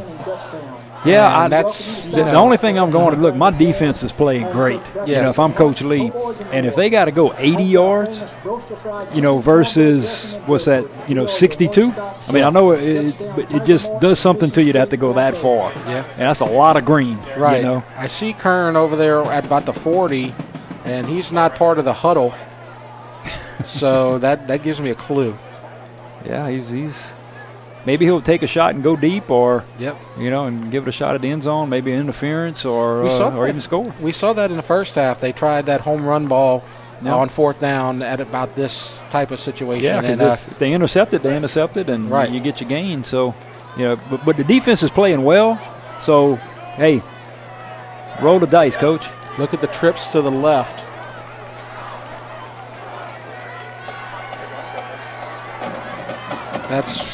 That's where you would expect it to go if he goes through the air. It's 4th and they're going to say 10. And Dunn's got plenty of time. Deep pass, incomplete. Wow. So couldn't see where it landed. It was short of his intended receiver, but there was three Crusaders near the ball, so they're trying to get to Jupiter down the middle. Jeff, like I was saying earlier, the most impressive thing that I've seen in the adjustments that were made is Dunn is not touched. Right. He has time back there to try to find an open receiver. Now, Brother Martin was in a soft zone. It's very difficult to find an open man at that point. They kind of designed it that way. They dropped back into coverage, and the pass was into a spot where 3 guys were in that zone, and that's tough to complete right there. Let's see what the Spartans dial up here. 3-man front again. 1st down. And it's a handoff and a short gain, about 3. 2nd and 7, 5:44. Goes around the left side. Stop was made by number 84. And so carry made by Lambert. Picks up 4, 2nd down, 6. It's going to be a gain of 4. At their own 2nd and 6. Yeah, now the clock becomes the enemy of Brother Martin right here. You can't just have a long methodical drive here. You got to do something. Yes. And they had not had a big play all night. And a 1st down run by Lambert. So they move the chains, and there's still plenty of time. There's still 5 minutes left. Yep. They're not in hurry-up mode. they're in a situation, if they can keep this up, that ought to get them close to that end zone by the time the clock gets down inside of 2 or 1 minute. Yep. So they're doing okay right now. They have the clock kind of where they want it, I think. Yeah, and Coach Lee's content with that 6-man front, 3 down linemen and 3 linebackers. And they're just gashing holes. Yeah, they're starting to make bigger. So I would suspect last time they started doing that, Coach Lee went to a 4-man front, more to a 4-3 base, and put 7 in the box. Yeah. And I wonder if we'll make that adjustment and make them do something differently. Corey Lambert, the ball carrier right there again. He's having a nice little night. He's had some nice runs, and he's looked good this drive so far. Mammoth not going to the air so far here on this drive. 1st and 10. And a handoff. And that's Lambert again, and getting past the first contact and getting some yards after contact. Good job. Yeah, and look, Jeff, what I'm noticing is some of the EA defenders are getting tired, especially that D line. I think Riante Jones is going to get subbed out here. He's breathing pretty hard. Yep, and it looks like both sides have a guy down. Yeah. So Jones is up, and now you got the Brother Martin player down. Yeah, looks let's like. Let's see, number 58. Yep, that's him. I didn't see the Brother Martin player. Looks like Coach got 33. It looked like Goose did. I think they must have changed numbers. I got 33.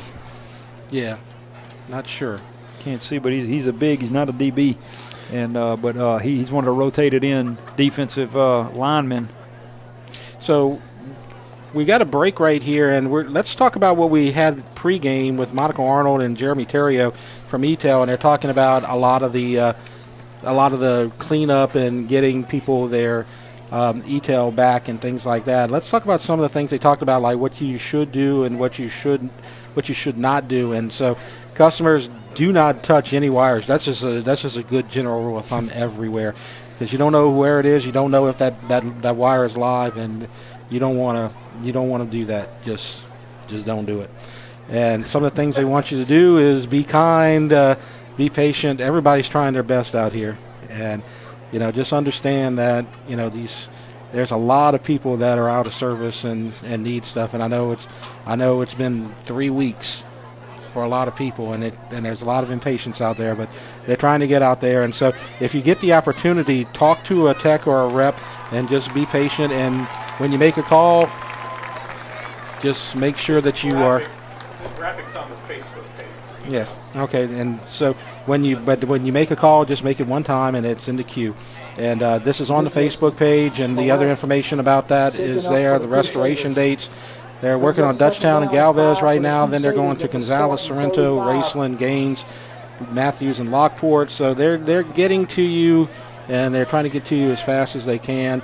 And they're working as hard as they can to get those things back up. So thanks a lot for that update earlier from Eatel. And in case you missed it, there you go. 2nd and 5.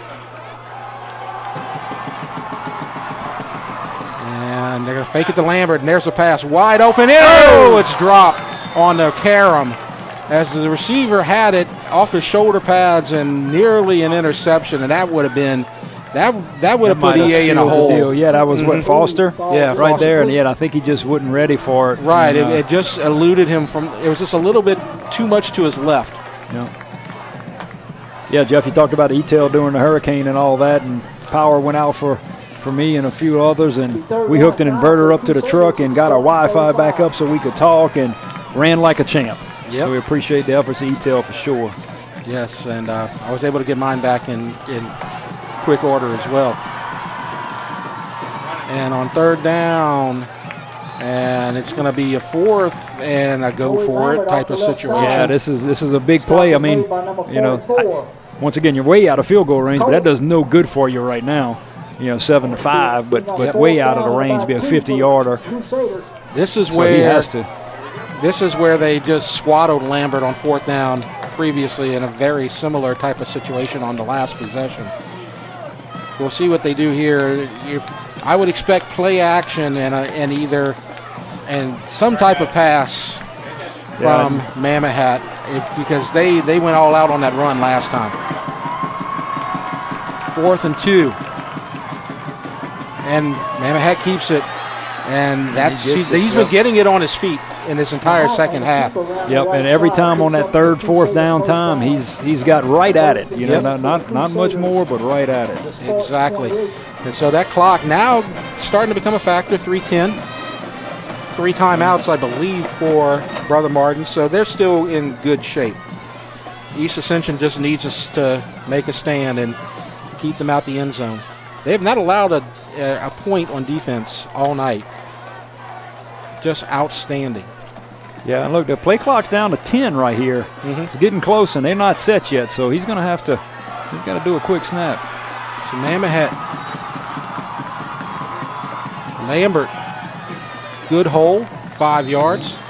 They're running opposite the power. They're pulling one way and then running away from that power. From the pulling guards and all, picking up some yardage there, some misdirection. So 2.5 minutes.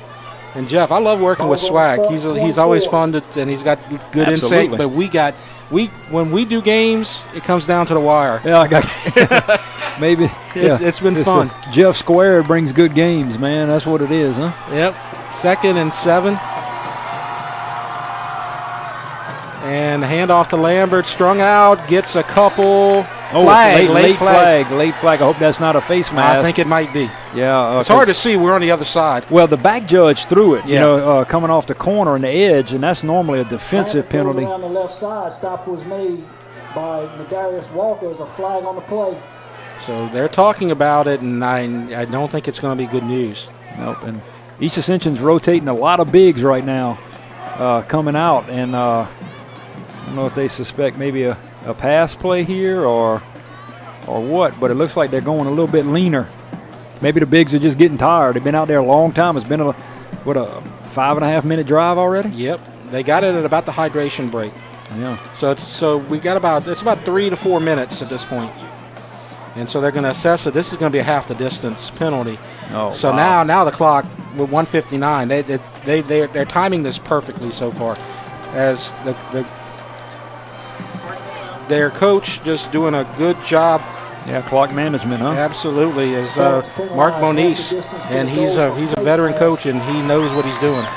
And he's got this timed out to now you got a 1st and goal with 1:59 left to go.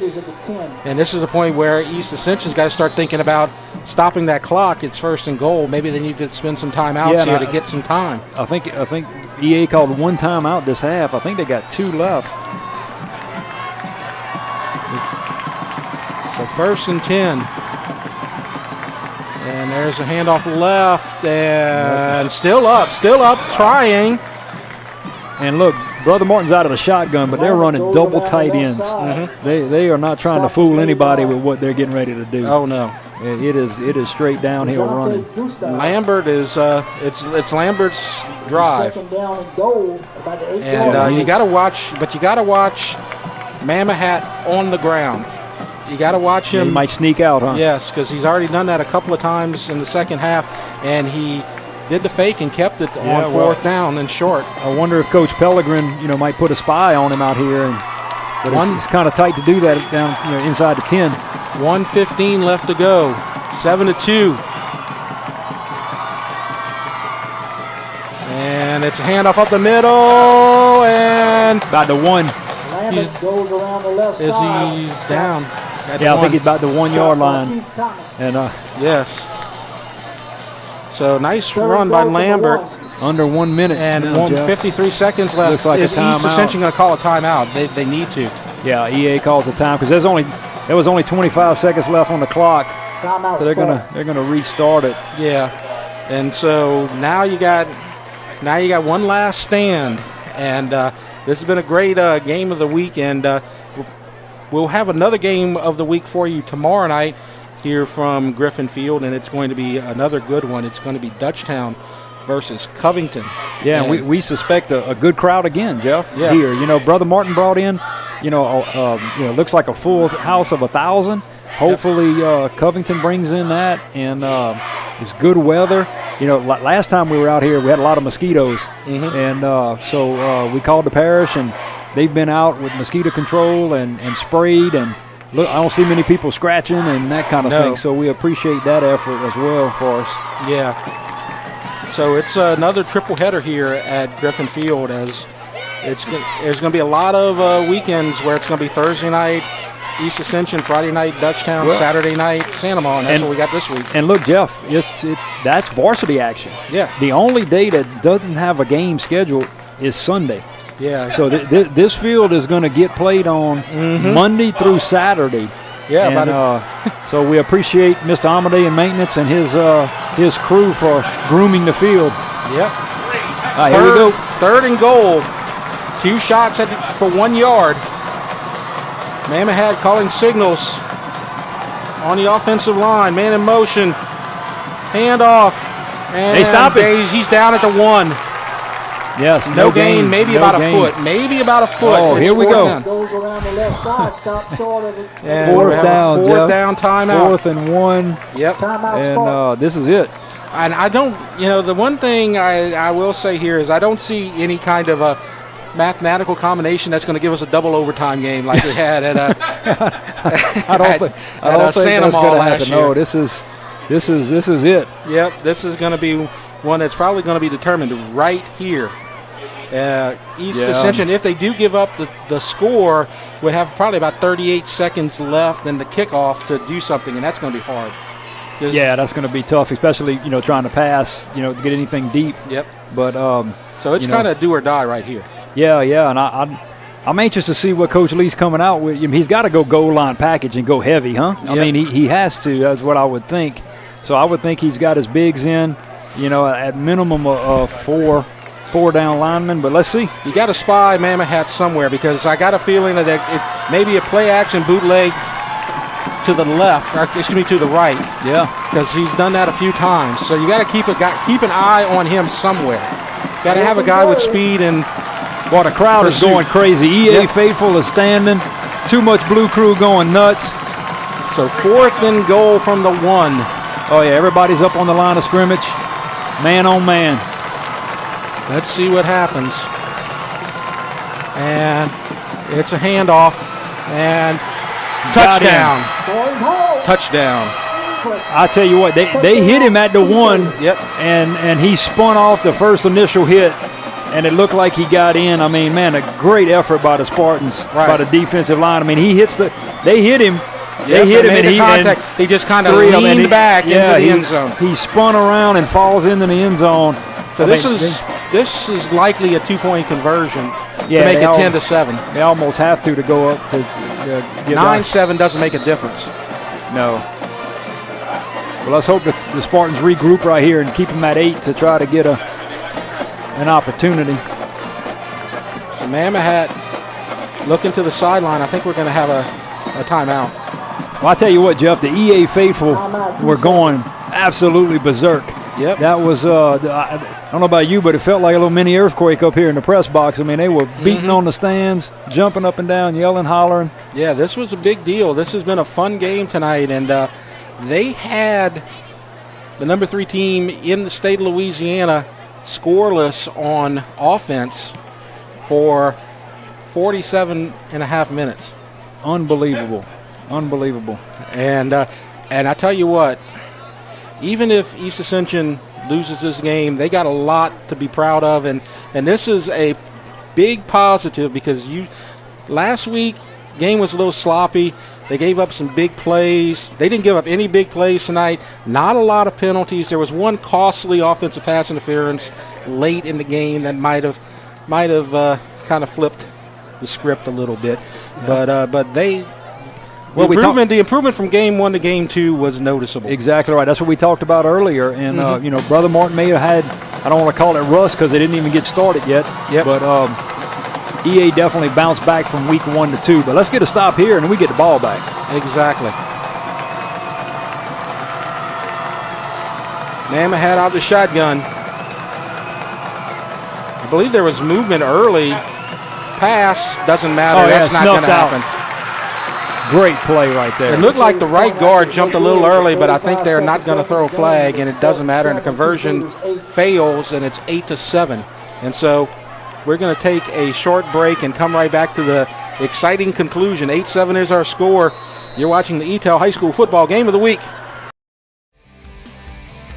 The athletic training staff of East Ascension High School would like to thank Ascension Equipment, Donaldsonville Glass and Body, Our Lady of the Lake Children's Hospital, Piku Builder Supplies, Ross Downing Chevrolet, Wash and Roll Express Car Wash, Austin Fire Systems, SKR Construction, Walk-Ons for their support of the EA Sports Medicine Program.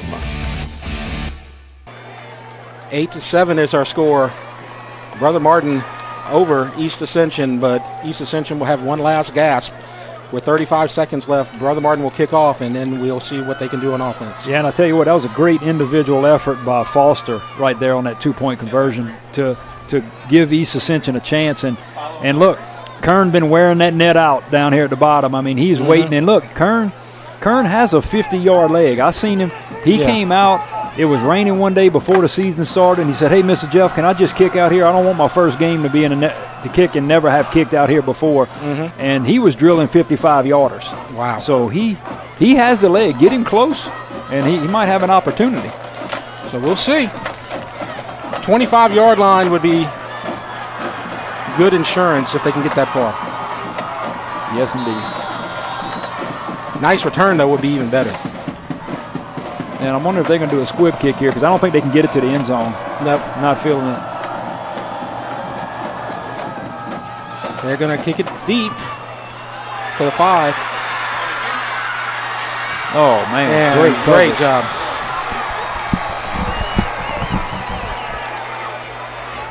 And look, that's Leonardo.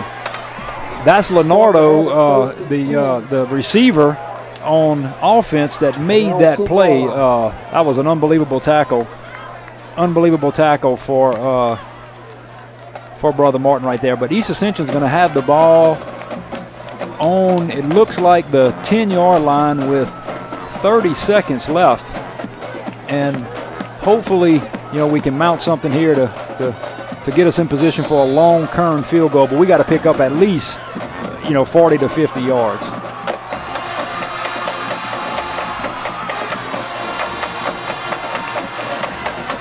Dunn's in the shotgun.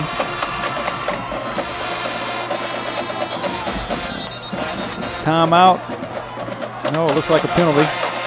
Marking off 5 yards must be illegal procedure on East Ascension, on the Spartans. And the EA band is going at it, trying to inspire the Spartans offense with 27 seconds left in the fourth quarter, down to Brother Martin, 8-7. Late score by Brother Martin puts him up. It'll be 1st and 15 for the Spartans.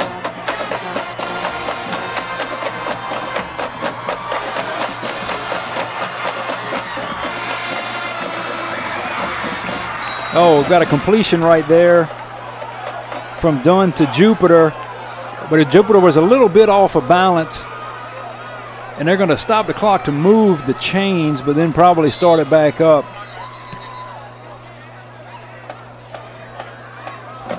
EA's trying to hurry up, but the refs are going to slow it up a little bit. Play clock at 33 now, and 16 seconds left on the game clock.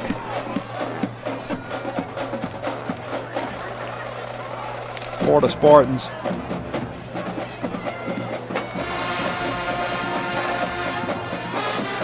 Coach Lee's going to go with trips to the right. Brother Martin's playing a 3-deep zone, maybe 4-deep zone now. Just keeping everything in front of him.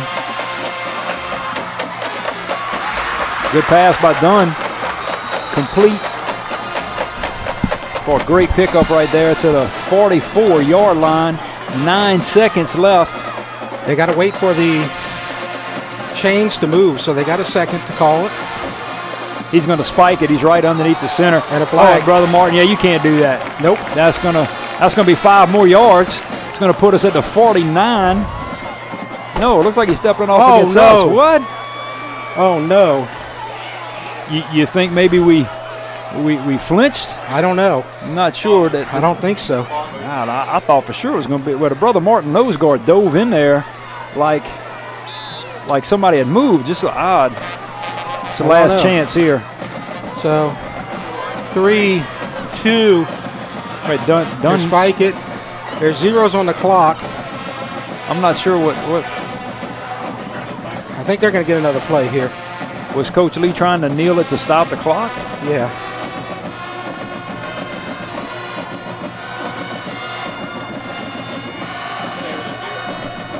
He's out of timeout, so he's. Let's see. Coach Lee and Troy Nunn are talking to the official. Yeah, the penalty was very unfortunate. Yeah, it ate up a little bit. know. I'm not sure what happened. I am not sure either. And I think he was trying to get under center to spike it, and the center got a little jumpy. That was the first time under center all night. Mm-hmm.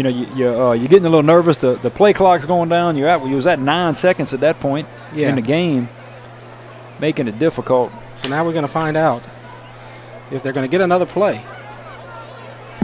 I hope they do, because they deserve one more shot out of. Coach Lee is pleading his case. Brother Martin's coming back on the field. Looks like we're going to get another one. Yep. Way to go, Coach Lee, fighting for his team right there. Mm-hmm. He deserved it. That was the right call. Now, Brother Martin has 1, 2, 3, 4, 5, 6 deep.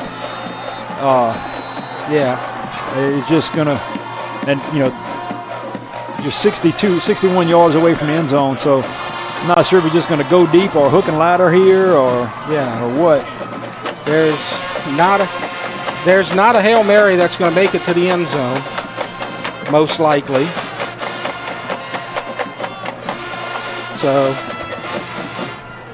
this may be one of those plays where I don't know if you practice this or not in high school, but one of those plays where you have that whole hook and lateral and 8 or 9 laterals and kind of like the Stanford, California play. Band runs on the field. And yep.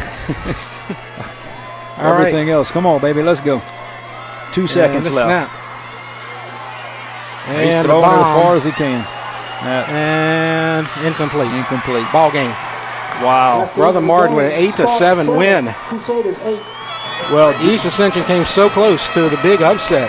Definitely a valiant effort. I thought the way Coach Lee's team came out in the third quarter, they had it. And we're going to take a break and finish up.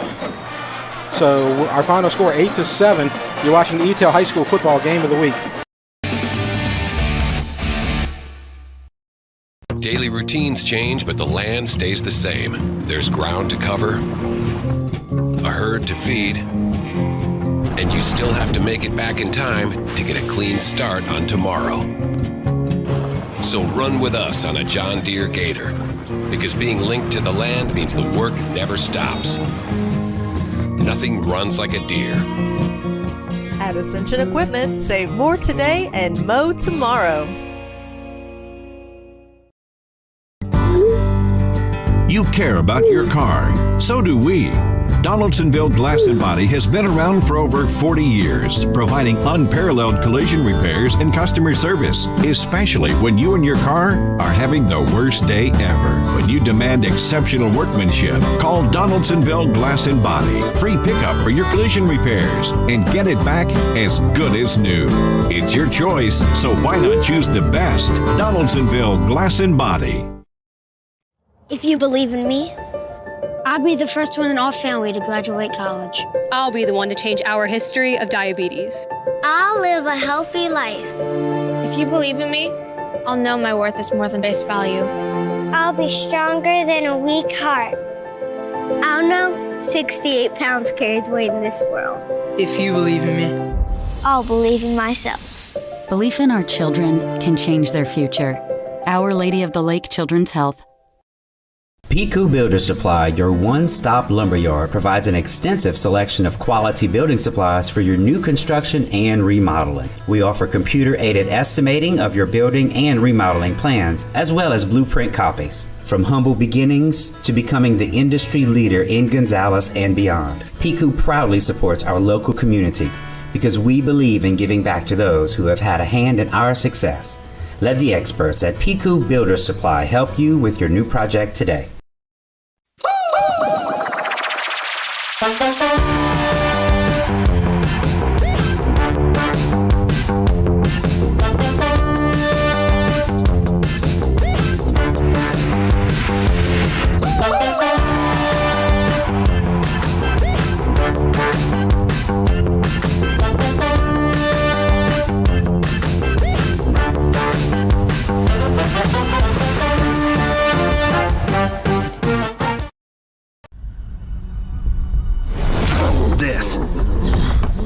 This is a walk-on athlete. They push harder and put their heart into the game. This is the passion we're built on. It's why we put our heart into creating game day with a taste of Louisiana.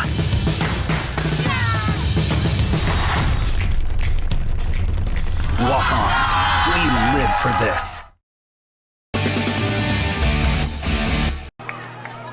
Our final score, Brother Martin 8, East Ascension 7, Jeff Porsche and Jeff Pyron. It was a good night for East Ascension, even though they're going to go home with an L and drop to 0-2 on the season. This team showed a lot of promise and a lot of fight tonight. Yeah. I mean, we talked about it earlier. What's going to happen from week 1 to week 2? I think we've seen it. I think Coach Lee's team came out with fire. They played the game a lot better. They made improvements, especially on special teams. Yes. Their defense played phenomenal. And I'm sure he'll go back with some good and some bad and work on that, try to get that offense clicking because they got some athletes. Yeah. And it's going to happen. And Brother Martin, I think, is going to drive home with, man, we sneaked one out. Yep. That's what I think they're going to go back with. And they'll get better, too. Right. We've talked about, their struggles. I'm sure they've had a lot of struggles post-hurricane, and so they're just a lot of that area is just getting power back, so I'm sure they've had their problems, and they got through it, and they're going to be a better team later on in the season too. Now next week, what we're looking at right now for East Ascension is an open date. They're trying to get an opponent, but the guys told me it's tough trying to find an opponent right now. Yeah, and you were talking about the strength of schedule being so hard that Darnell's doing with the Spartans. And, they played Scotlandville, which is a select team. Then they play Brother Martin, another select team, perennial playoff powerhouses. And, so that's nothing to be, you're 0-2, but it's a tough 0-2. Yes. You didn't play a couple of patsies. You played some teams that know how to play football, and you were right there with them, But so the strides from Scotlandville to Brother Martin, I think we're evident on the field. Yeah. I think you got some room for improvement, but you got things to build on. Yes, absolutely. And so we will be back here tomorrow. Well, you're going to be out here watching your son. I'm going to be out here flying solo, and that's okay. Oh, wow. Yeah.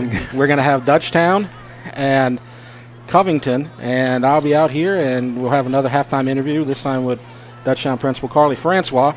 So I'm sure she'll have some things to tell you about the whole school situation as well. And I look forward to that, and I know you look forward to that tomorrow night as well. Absolutely, it's going to be it'll be a good game. Hopefully, a big crowd, and I just want to tell you thank you for having me on here, you and the Eatel crew, and coming out and supporting. To have a football game with 4,000 people here, 35,000 or 3,500, both concession stands open. Coach Mahoney of the East Ascension Wrestling team, getting his money to support the band running the home concession stand. Those are good things, even though it's a lot of work. It's away from Spartan Stadium here at Griffin Field, but I think the Griffins have done a great job hosting and the hospitality they show into the teams and giving the schools the ability to keep the gate, make the money, and keep the programs going. And a lot of thanks to you for getting this beautiful field done. I know you would have loved to have gotten them all out there, but you had the issues. But just having this field out here ready has done a lot for this area, and having the weekends of football, it's still a lot of fun. Yeah, and we keep pushing. Hopefully the contract will be back in town shortly and knock out some of these fields. But we have one, and that allows us to have some opportunities to play some football, which is good. And it's going to be, like I said, one day off on Sunday. That's it. So this thing is getting broken in really, really well. But that's what it's built for. Yeah, and it's doing a great job, so thanks a lot, Jeff. Yes, sir. All right, so thank you to Jeff, and thanks to the entire crew, Lyle Boudreau and Andre at the in that direction spot, and Nolan out there with the camera work, and everybody out there with your work out there. Great job, everybody.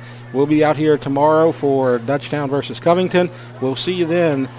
Until then, our final score 8-7, Brother Martin over East Ascension. You've been watching the Eatel High School Football Game of the Week.